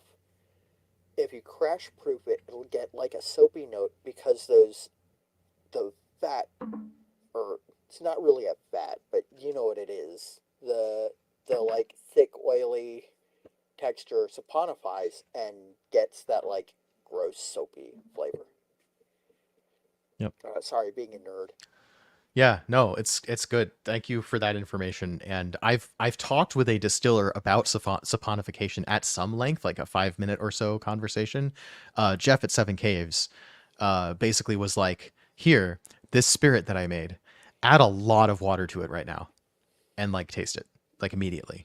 Like he was giving me a little crash course in saponification, which was very cool, very geeky thing. He's my favorite kind of people.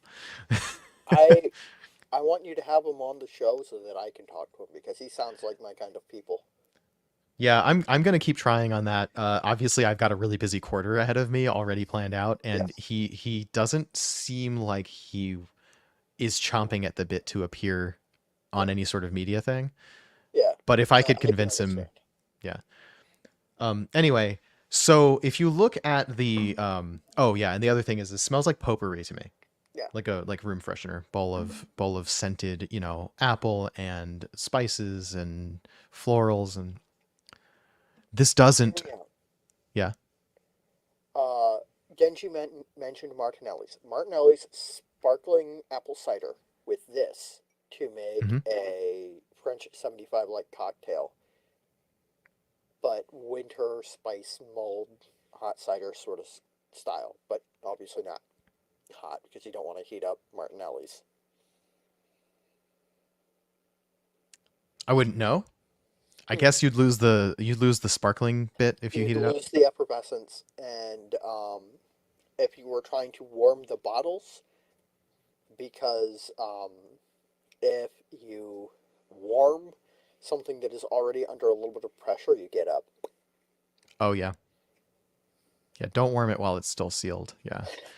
Yeah, Yep. And Genji sums up another reason to do non-alcoholic cocktails, right? You can have as many of these as you want without any risk of inebriation. And that's kind of what was going on for me last night. And I woke up with a hangover because I drank too much sugar. that is sort of an interesting point. Is that high sugar content stuff can do that to you, especially if you don't typically drink a lot of sugary things. Yep, Also, I did not drink enough water to balance out the amount of sugar that I was consuming because, like I said, I have grenadine, so I'm going to use grenadine. I have rich simple syrup, so I'm going to use that. I'm sure that I consumed probably 500-600 calories worth of non-alcoholic beverages last night between the three that I made. And also, I went in today. I went into today with a plan to, because yeah, last night I didn't use earthen at all, but I want to use earthen. The recipes card suggests they pretty much think this is going to work like a whiskey, except yes, my impression is that it doesn't really. It's no, definitely not a one-to-one substitution.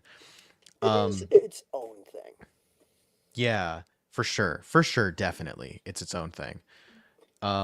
I did try making a version of an old fashioned with this the day that I opened it up because the cards suggested to me this should be like whiskey. And so I wanted to see if I could make it feel like whiskey. So naturally I went with an old fashioned. It was fine. I don't think the plain old fashioned spec, right? Whiskey, bitters. It wasn't dry week, so I was like, okay, I'll use my alcoholic bitters. Why not? Mhm. They do recommend using all the bitter aromatic bitters, which I think is a Wilderton product. Um, I looked that up. I'm pretty sure I remember that it was a Wilderton Yeah, product. So we don't have that, but that's interesting. I kind of think if you wanted bitters for the purpose of making something bitter, you could use a tiny splash of the bittersweet aperitivo, but it might overpower. So anyway, I made a regular old fashioned spec, but I substituted the whiskey with earthen. And I didn't really like the way it came out. But there's a modern old fashioned spec here that involves making mulling spice syrup, which would complement the flavor of earthen, the yes, holiday spices sort of flavor of earthen very well. And I think that would work a lot better. So that's an example of you can't just take an alcoholic cocktail and substitute in another non equivalent ingredient. You have to work with your ingredients as they are. yes. Now, all that said, the other two recipes on this card, the Irish Coffee, which is a lovely name. It's Yeah, an I Irish really coffee, like but they that. just substituted coffee with coffee because yeah. Um, and Earthen Agua Fresca, I liked the idea of both of those cocktails, so I made them today, or I made sure I had the ingredients to make them today. So I started my day.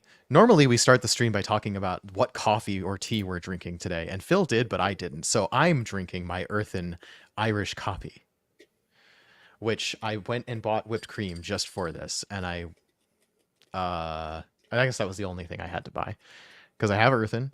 I made freshly brewed coffee. For that, I went to Central Texas over the Christmas break. I interviewed some people. I bought some coffee. In Austin, there's Mozart's Coffee, which is a coffee roaster and cafe. They had a great Christmas lights show that was fun to watch.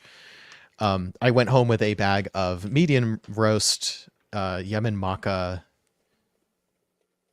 beans. I've never heard of maca as a bean variety, but obviously from Yemen, it's a small batch, artisan, single origin, right? All the good stuff that I like from somewhere other than Boon Boona for once, or Olympia.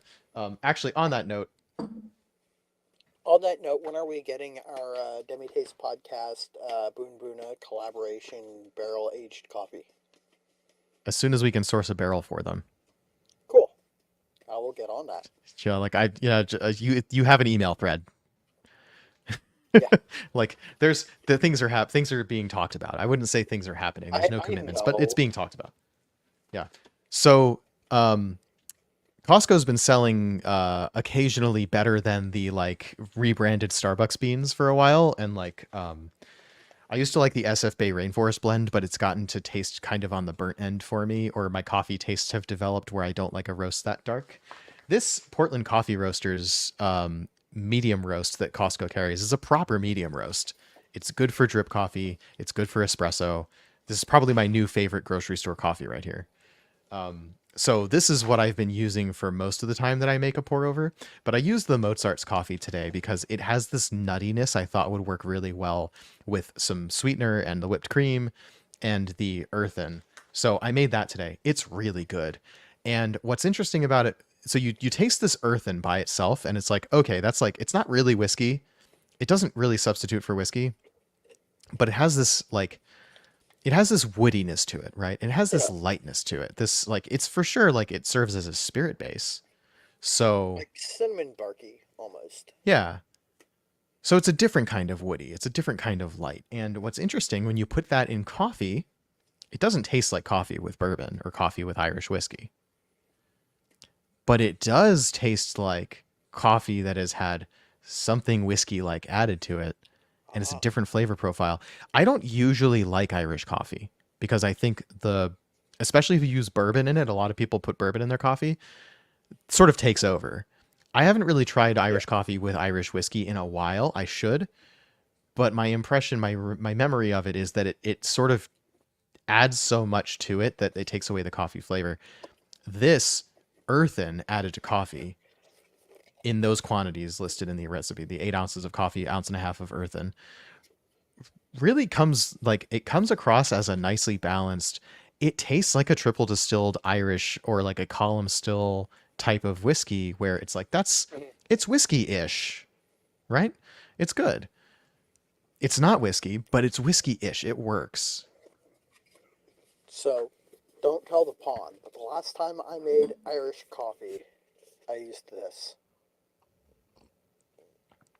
I mean, the best whiskey is the whiskey you like the way you like to drink it, right? Yeah, absolutely true. I find it really funny that right after I'd done it, I went, I know a lot of people who'd be like, you have a bottle of Petty's blended Irish whiskey. You have two bottles of Tullamore Dew that are blended, like not the nice stuff. Yeah. And you use Like the if you fancy use 12-year-old horrible. one, right? Yeah, yeah. Yeah. Uh, So, you remember Every when the whiskey Whiskey tastes Tribe different. did the Irish coffee episode? And they Vaguely. they both ultimately they both decided that Redbreast 12 cask strength was the best Yeah, Irish whiskey to put in Irish coffee. And it's like, okay, well, yeah, you put the best whiskey made the best Irish coffee, sure. But actually, from my personal perspective, I think if the whiskey takes over the Irish coffee, then it's not as good of an Irish coffee. I want more balance. So having something that's yeah, higher strength and more intense, more alcohol, I think is not good. A yeah. stronger flavor might be good. So you will find this absolutely abhorrent, but some friends and I discovered when he was in school doing architecture stuff, and we had to, well, he had to, I helped rebuild an architectural model in a single night ahead of it needing to be turned in because his last one was on a table that got knocked over. We discovered that uh, medium roast coffee with Fireball and Bailey's Irish Cream was actually a pretty good. Why specifically medium roast? Because what he was looking for was any coffee, and the only thing in the store that was uh, pre-ground that wasn't a massive amount was the like bag of Starbucks medium roast, and it was twice the cost of the giant tin of Folgers. Hmm. Yeah, sure. And So I didn't at first like sipping earthen neat. I don't think these things are necessarily meant to be neat sippers. Like, do what you want with your ingredients, right? Like yeah, that's the theme of this segment. But like luster, I could just drink. yeah, Like this is a really nice like just contemplate and sip and do something else and enjoy, right? It's a nice little it serves I that don't. same function that whiskey serves for me. Yeah, I think that earthen is my favorite on the palate. Okay. The nose is a little bit off-putting, but on the palate, I think earthen is my favorite. Yeah, I had to get past the soapiness of it, especially on the nose, which is like because it smells like things that you put in, Yeah, air freshener, that sort of thing. It like just on the nose, you sort of expect it to taste a little chemically. So to yeah. whatever extent there's confirmation bias on that. But like it's grown on me a lot. There's a peppery thing to it. Let's see what the bottle says. We haven't read this bottle yet. So, okay. Yeah, Wilderton non-alcoholic botanical spirit, white peppercorn, pine smoked tea, interesting. Cardamom. Cardamom, And exotic spices combine for a robust and sultry spirit with a warm, lingering finish. Tasting notes: exotic spices, smoky and savory. I don't know that I really get smoky from this, but like that's because the word smoky when it comes to spirits for me invokes Isla Peat and not other aspects of smokiness. But like I think the Oh, that's pine interesting. comes through, the tea comes Yes. through for sure. Cardamom is a whiskey tasting note. White peppercorn is interesting. Those things combine and make it have a mouth feel like one of the things that Joe remarked to me was that one of the great things about Wilderton, is that they've really nailed the mouthfeel. Hmm. It feels like drinking a spirit. It doesn't feel watery. It doesn't feel like, I guess, Syrupy. soapy. It doesn't feel syrupy. It doesn't feel slick, right? It doesn't feel Hmm. chemically or anything like that. They really have achieved the mouthfeel of an alcoholic spirit without alcohol. Something that they've done has achieved that. And also, the nose has this sharpness, and the palate of these things has a sharpness that evokes alcohol without being alcohol.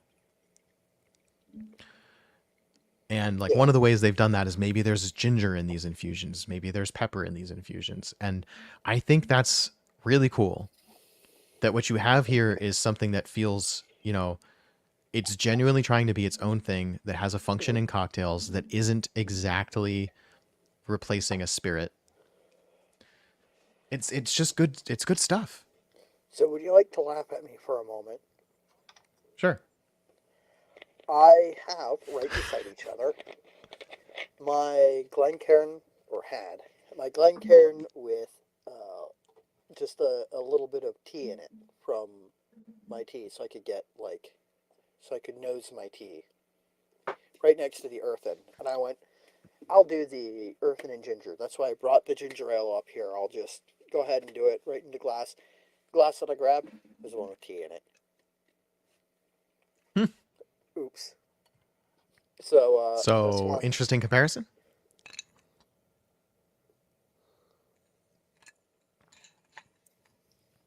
By the way, feel free to comment on that. I'm going to build the other thing, which was the earth and agua fresca that I've made the ingredients for.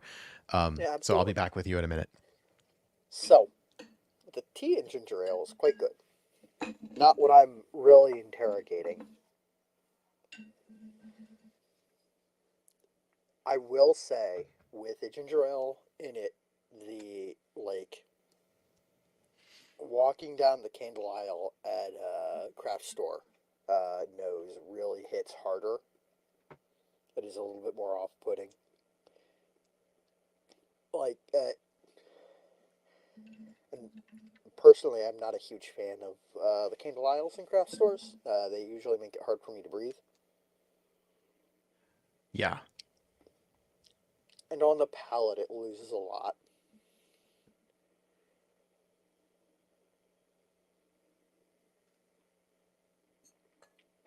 So I won't say it's bad. I will say that the cinnamon really pops out a lot more because I think there's cinnamon in this. There isn't. This one doesn't have cinnamon. Something in it really pops out like cinnamon in the ginger ale that I can't explain. And it loses the depth that I enjoyed drinking it neat. Hmm.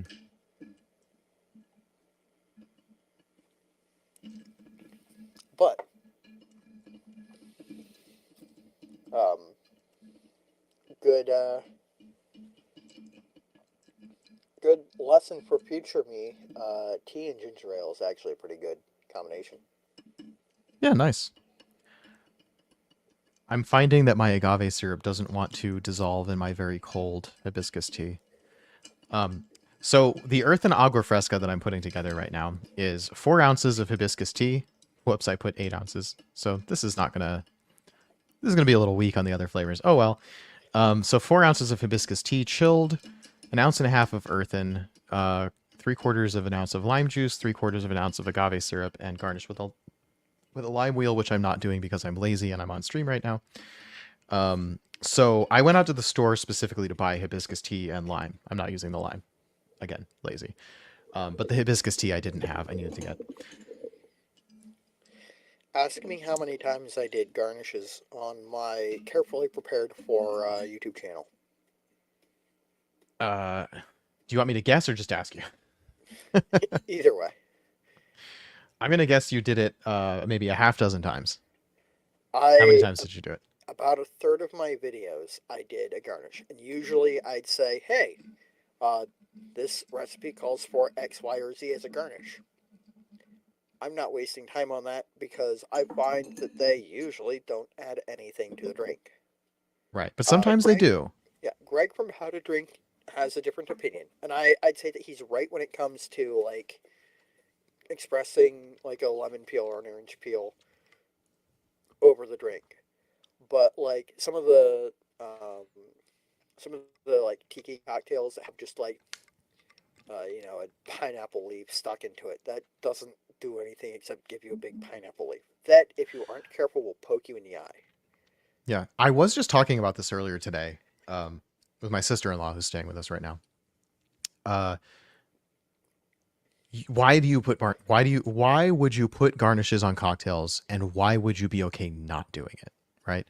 For me, when I'm experimenting with a cocktail build, the garnish is just a distraction, right? Like sometimes you Right. can tell, like, oh, I made something with that calls for a lime garnish and I didn't put the lime in it, and it's missing something. Maybe let's put the lime wheel on Yeah. it, right? When we made the hot toddies, putting the lemon wheel in the hot toddy made a big difference on the Yes. nose.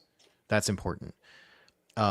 But like garnish with mint, okay, that's gonna matter if you didn't muddle mint in it. If the drink calls for mint, like it's gonna add some more mint. But like if you're putting lime juice in your drink, do you really need the lime garnish? Does that add anything? When you're experimenting with a drink, like with a recipe, like you're adjusting the amounts and everything, and like, do you add the garnish or not? Not adding the garnish saves you time. Saves it for like if you only have one or two limes and you're going to Right. make a bunch of these, you want to save the garnishes for the people you're serving it to, right? When you go to a bar, you want the garnish because you're paying not just for the alcohol, you're paying for the bartender's time in making it, you're paying for appearance. So Hmm. you want the garnish. Like if you're a mixologist, if you're a bartender, if you're someone on Instagram trying to make pretty videos or pictures about cocktails, you're going to want to dress it up. That's the purpose of a garnish in a lot of cases. And also it adds some aromatics to the drink that maybe it didn't have before. But when you're talking about adding citrus to a drink that has citrus in it, I don't think that's really necessary, at Yeah. least not when you're experimenting with the cocktail build. So like I'm not putting the lime wheel on top of this earth and agua fresca because that would have It taken has extra lime in it. time in prep. It already has lime in it, so I can tell that that's working. By the way, this is really good. It does taste like an agua fresca. This one I like agua fresca, like a hibiscus agua fresca. You've probably had it before. It's the pinkish red drink at like the Mexican restaurant. Uh, Yeah. Pretty well known flavor profile. Like it's an alternative to like iced tea, something like that. Um, my my question. So an interesting side conversation about non-alcoholic spirits. Why do these spirits need a reason to exist? Uh, like obviously there's people who don't want to drink alcohol. There are plenty of drinks options that don't need to be in any way adjacent to spirits, right? Right. But on the other hand, I had one of the best margaritas of my life and it was made out of luster, right? Like these spirits, these products justify themselves on the basis of being delicious. I want to use them even when alcohol is an option. This drink So, I was curious about because I don't 100% know that like why wouldn't I just get an agua fresca? Like it's a right. little different maybe, but like did this need a non-alcoholic spirit to make it what it is? Maybe, not really. So, one of the one of the things that I bring up, I think every dry week that I've been on the show, and when I was on YouTube, uh, like on the Rangers Respite on YouTube, one of the things that I brought up was that I have friends who don't drink, and on occasions where I've done anything where I was like, oh yeah, I'll make people cocktails, they after like because of the like quality of the relationship that I have with them, they told me that they felt left out by it because Hmm. she had to watch me, build uh, build cocktails and shake them and put them in glasses for like my other friends, and then the options for her were basically soda, water, tea, Yep. and so that's why for a while one of the like things that was a focus for me for my YouTube channel on dry weeks was non-alcoholic cocktails because there is that element of oh yeah, everyone's got like a rocks glass or a highball or something or a I don't have a martini glass near me or a martini glass with a cocktail in it, and they had a soda, and that kind of like Yeah. depends on the environment. But if I'm doing cocktails for other people and I don't have anything for them, it does feel a little bit bad. Yeah. So having like high quality non-alcoholic ingredients that lend themselves well to making mocktails or non-alcoholic cocktails is important. Yep. You've got to look out for your friends who don't drink for Yep. whatever reason. No matter Hmm. why they don't drink, you've got to have something fun and fancy for them too. Yep. And so, in a sense, man, does this sound conceited? But like, in a sense, we're providing as a service, as part of what we're doing as a channel, to help you know these things exist, right? To help you find these things Yeah, that are different, off the beaten path of probably what you're like. You're watching this channel either because you randomly found us or because you're a whiskey fan. And we're not talking about whiskey. We're talking about not even alcohol. We're talking about non-alcoholic cocktails right now. And right, the takeaway, I mean, if you like whiskey, chances are you're gonna like. There's something about whiskey that you like that maybe when you do a dry week, you're trying to figure out like what is that thing besides the alcohol? Like, is it the sitting and contemplating a drink while doing something else? Is it writing tasting notes? Is it building cocktails? And there's non-alcoholic options for all of those things. Like one of my favorite things to do during dry week, which I never got around to this time, mainly because my fridge is too full. I like making a I like making a cold brew, like a coffee cold brew. Now, Sailor Graf, our veteran guest that we had on for Veterans Day, his primary way of making coffee is cold brew. That's not me. I like my coffee to be brewed fresh and hot most of the time. But cold brew is a different thing, right?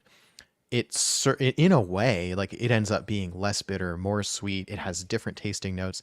In a way, aside from the fact that there's caffeine, cold brew coffee serves a lot of the same function to me as whiskey, just that I need to do it earlier in the day. yeah, Because I'll put my cold brew coffee on the rocks and maybe add some agave syrup, which is one of the ingredients in this Earth and Agua Fresca. And just sort of like experiment with that flavor profile, right? Like we're experimenting with flavor profiles. That's the thing that we're doing. And a lot of times, what makes a cocktail like what makes people feel left out of the cocktail thing is that everybody's got a fancy looking drink with a garnish and like lots of like production went into it, and you have a soda. Well, you don't need to have spirit substitutes. Sure, they help, but you don't need to have spirit substitutes. Um, that's a very good point, Kenji. I should make cold brew with decaf coffee. That's that would solve that problem for me. Yeah. Genji says I like making decaf iced coffees with instant coffees. Cold brews are too strong. Yeah, you can always dilute your cold brew. And especially if you put it on the rocks. But again, I'm talking about it being too strong is the point almost because it's going to force me to sip slowly, which solves the problem for me of like keeping my tongue and my hands occupied while I'm playing a video game or watching TV or something like that. I usually try not to associate alcohol specifically with doing those other activities. But to the extent that that's a thing that I enjoy doing, it's nice to have options. So you can make a decaf cold brew. It'll just be the same as a regular cold brew. You're just using decaf coffee beans, and it probably won't taste as good. The same way as decaf coffee doesn't taste as good as regular coffee, because getting rid of the caffeine also gets rid of some good flavors. But yeah, sure. To be honest, I've never tried it. I don't see any reason it wouldn't work. Corbin Black says soda waters and nice tonics and simple syrups and extractions. Yep. So when Oh, you've got your non-alcoholic friend or your friend who's not drinking. yeah. Oh, Corbin Black is Sunny Dr. Black. And yes, by the way, thanks for joining. And you didn't actually miss anything. Just to clarify, we had to reschedule our interview. So we stuck with our topic of dry week non-alcoholic beverages and spirit substitutes, which is what the topic of the interview would have been in a sense. And we're going to focus more on their production and and other aspects of it rather than talking tasting notes when we have Seth O'Malley on probably next week at the same time. So on the Yep. topic of like syrups and soda waters and tonics, so one of the things that I discovered is that okay, I can make like black tea syrup or honey syrup and fruit juices and tonic water and you know build them something that flavor with general household or not household but like kitchen ingredients that I have floating around. I've done a ginger syrup and made them something with a ginger syrup, a little bit of grenadine, pineapple juice, and club soda that was pretty good. Um, Too sweet for my taste, but they enjoyed it. Yep. Some of my favorite drinks to have. So, um, when my wife and I go on a date, she has no problem with me drinking an old fashioned or a whiskey or whatever like stands out from the menu. Normally, I try to order something that looks like a specialty of the house to some extent, so it's not just a bog standard old fashioned I can make for myself at home. Um, so she has no problem with me drinking whatever, even if she's just going to have a regular soda water or whatever, because she doesn't feel left out. Right? That's not something that she doesn't drink ever. So the fact that she's missing out on a drink isn't important to her. But when it looks good, if they've got a specialty mocktail list, we'll order something for her. I've learned what her tastes are in mocktails, the same as you would learn somebody's taste in alcohols. And some of the best drinks that I've ordered at a restaurant have actually been mocktails. I think there's something nice about, the bartender has to really work with their ingredients and flavors and build something that exists for flavor's sake, not for alcohol's sake. So those things, if they're on the menu, if they exist, are usually really high quality, flavorful drinks. So, even if it's not dry week, maybe sometimes order a mocktail off those menus because a lot of thought has gone into a lot of those drinks, and some of them are really quite delicious.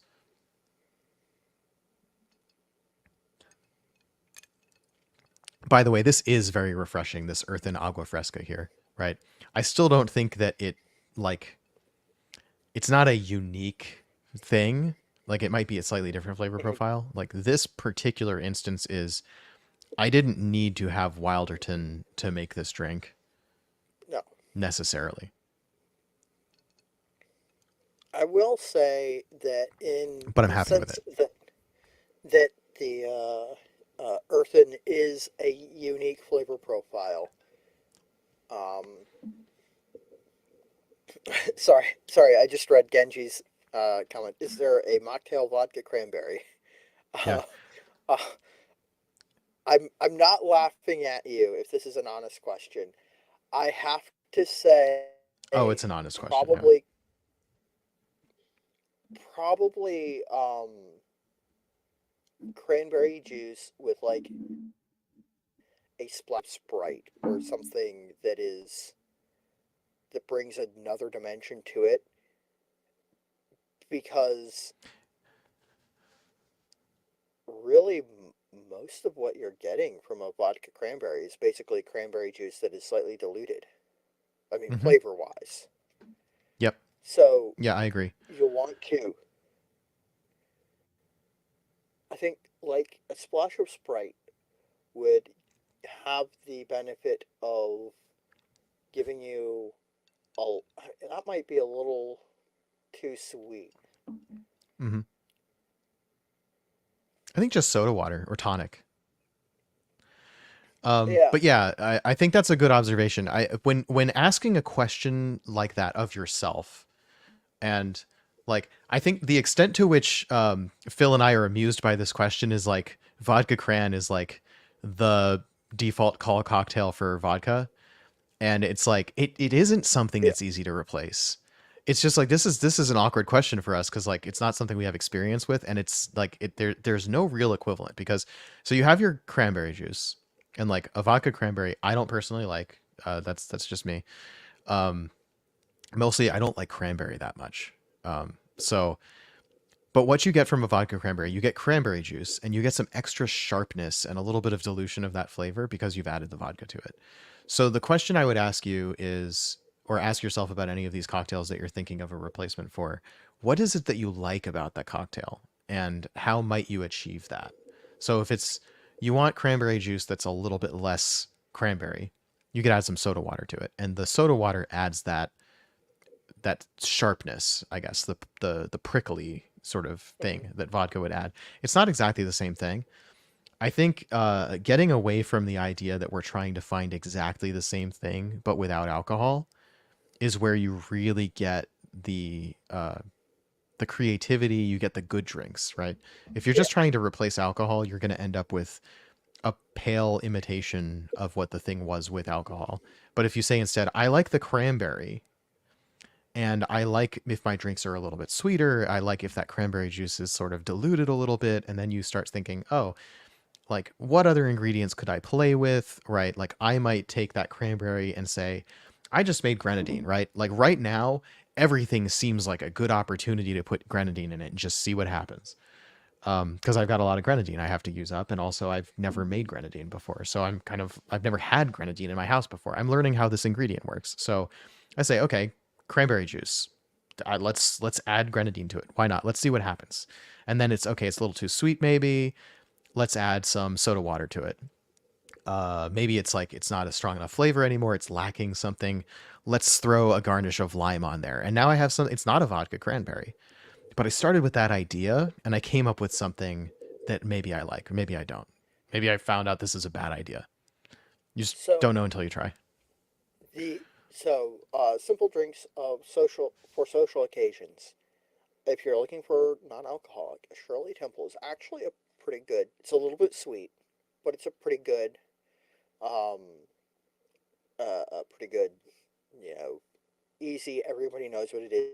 If you are at a and you tell the waiter, hey, I'm not drinking tonight. Can I get a Shirley Temple? It's simple. It's easy. It's tasty. Same with a Hmm. Roy Rogers. You have to remember Roy Rogers is the cowboy drink, and not actually say Rob Roy because that's entirely different. Okay. Yep. Let's see. Fair warning. There's some good suggestions here that spawned. Yeah. Corbin Black says, I think with mocktails, citrus and herbs and smoke and spices and spiciness can also do a lot, right? That's a lot of different aspects that you could dig into for sure. Oh And yeah. those are going to be where your flavors come from that you're so the risk of a mocktail I think is becoming too much like a soda because that's a Yeah. whole class of drink on its own. Nothing wrong with that, right? Take a syrup and add some soda water to it and you get a soda, right? I could make in fact I made grenadine soda, right? Like the fact that I have a pomegranate concentrate that's already sweet and just add soda water to it. And with the right amount of soda water, it becomes a nice, refreshing, lightly flavored soda drink. Yeah, citrus seems to play really well with the Wilderton products. So like everything I've made with the Wilderton products, especially Luster, that has citrus in it, is really really good. Citrus, I think what a lot of alcoholic beverages are lacking is the right amount of acidity or the right amount of sweetness. because like they're either oversweet or undersweet, or they're not tart enough, or something like that. And so you see citrus being added to a lot of cocktails. You see simple syrup in some quantity being added to a lot of cocktails. That's pretty much why. Um, and I think with cocktails, a lot of people are going for something herbal as well. And smoke doesn't hurt as long as it's the right flavor profile for it. Just like cooking, you got to know your ingredients and then put them together in a way that makes sense and comes up with something good. So I always recommend try your ingredients by themselves. Right, even your simple syrup. Like I used raw. Like this simple syrup is brown. Why is it brown? Yep. I used raw sugar for this. It basically demerara by another name. So this is actually demerara simple, not I didn't use white sugar. So it's not a clear simple syrup. And that's fine. It works for me. But It does make a demerara challenge. has a flavor. It's not the same as just regular simple syrup. So even though it's just sugar syrup, I taste that and I go, "Oh, that has a flavor profile." There's some drinks that's not going to work in. And the same for my because I used the same sugar for my grenadine. The grenadine also has that demerara character to it. So there's certain drinks it won't maybe necessarily work for. Likewise, I drank my hibiscus tea before I made this hibiscus cocktail for it. I drink my Fever Tree sparkling grapefruit soda before I put that in a cocktail. The pomegranate juice, the coffee by itself, even the like taste your citrus squeeze, like you squeeze your lime, you squeeze your lemon, you squeeze your orange. Try those, see what they taste like by themselves, because those ingredients are going to guide you to use more or less of them, or like maybe that lemon is a little more sour than you were expecting, add a little more sweetness. Maybe that orange is a little bitter when you were expecting sweet. You just kind of need to adjust for that, like know your ingredients. So, So we have yuzu is amazing for mocktails. Yes, it is, and it doesn't work for dry week. But I have a yuzu liqueur that is really awesome, and I need to use it more often. Blood orange, yes. There's the Pellegrino Aranciata Rosa, which means blood orange or red orange, I guess. Is one of my favorite flavors of Pellegrino, and I love using that in cocktails. Oh, and I've been talking to Corbin, but Corbin has already departed because I took too long to get to those comments. So thanks for joining and watching, and hopefully you get to see my answers to your questions later when you watch this back. Oh yeah, okay. So Genji, Shirley Temple is a non-alcoholic beverage that is served to children most often in like diners and that sort of thing where the parents are drinking. And what it is quite simply, I believe, just Sprite and grenadine. And yep. grenadine is pomegranate syrup with a couple of extra ingredients. So, but grenadine you can buy in a store. I made it myself. But yeah, it's just like a bar spoon or two of grenadine topped up with Sprite, put on ice, put a cocktail cherry in it, and it's named after Shirley Temple. I don't really know the story there, Uh, but the this is the a drink that's really stories good for kids. about the stories about it are largely sort of apocryphal and uh, regarded as being most likely nonsense. One of which is that there was a bar in or near Hollywood called Brown Derby, where a lot of studio execs and actors went to drink. And Shirley Temple was frequently there because she was almost always in the company of studio executives or older actors, and they wanted a drink for her that was not alcoholic because she was small enough that they didn't want to actually give her alcohol. Um, and say what you will about I mean, she the was also a kid, but I practices guess of times were different studios. then. Yeah, practice. I mean, look at I can't think of her name. Played Dorothy in Wizard of Oz. Um, now that's going to bug me. But anyway, I don't know, and I wouldn't hazard a guess. right. Uh, Judy Garland. When she started acting at like 10 or 11 years old, maybe it was 12, was frequently subjected to being plied with alcohol as a way of making her more um, malleable. Gross. I mean, I'm not reading too much into that, but like that just is a wrong way to treat someone. Did I just lose internet connection? Nope. Yep, but you're back. It's Maybe. okay. Did I just lose internet connection? I mean, you did, and you're back. I don't know if you can hear me though. Okay, I can. Uh, yeah, but either way, I think we've pretty much reached the end of like anything that approaches a preparation for today. And Yeah, it's also been a good long time, much longer than I kind of intended. But I'm glad that we got to talk. I'm glad that we didn't yeah, cancel because when we had the last minute reschedule, I was like, oh. And then Phil convinced me to like keep the time slot and do our usual weekly thing. And I'm glad that we did because this was a good conversation to have during dry week and not after. We will still do that interview. It's yes. going to be great. This gives Phil and me both more time to spend with these Walderton products and find our new next favorite cocktail. I will say, uh, I this Luster Margarita is a winner. I will make this for my friends. Right, I'm gonna replace the bottle of Luster. I'm gonna use it liberally. I think right. Like Yeah, I can't say this enough. I mean, honestly, yeah. Full disclosure. These products were given to us free of charge, and yeah, as usual, that doesn't affect our reviews of these products. yeah. And I really Um, mean it when I say I will use these even when alcohol is an option. I mean, I likely will too. The only one that I don't think I'll use any of is the bittersweet aperitivo. It's not my thing. Um, I can concede, not really concede. I can agree that it is a high quality product. It is not for me. I didn't enjoy it very much. And that is the I'll line that I say, take for a lot of things that I don't like. yeah, I'm not going to say buy another bottle, right? But since Yeah, you've got it, yeah, I would encourage you between now and next week at least experiment with it and the other recommended recipes and see if you can find something that it works for you in because yeah, like you, I didn't like it at first. I could see that it's a high quality product, but I didn't know what to do with it. And I just challenged myself to figure it out. And yeah. I liked the results. Like it's not my favorite, but it has a purpose Hmm. and I don't mind having it. So, for what I it's mean worth. that's fair. Um, I just it's not my sort of regular cocktail ingredient. I mean, uh, evidenced by the fact that when I had a bottle of real Amaro that I paid about $50 for, actually I think a little bit less than that, like 40 something Mhm. dollars for, I ended up giving it to a friend. Yep. That's just me. Yep.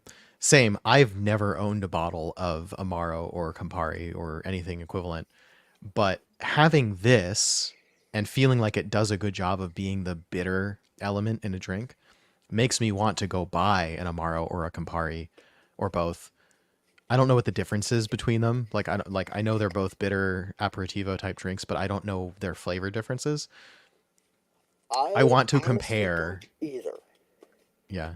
I want to I compare and see. Yeah, I don't know. We should probably cut this off now because if we keep Yep. going, we're just going to go all night. Yeah, we're going to keep going.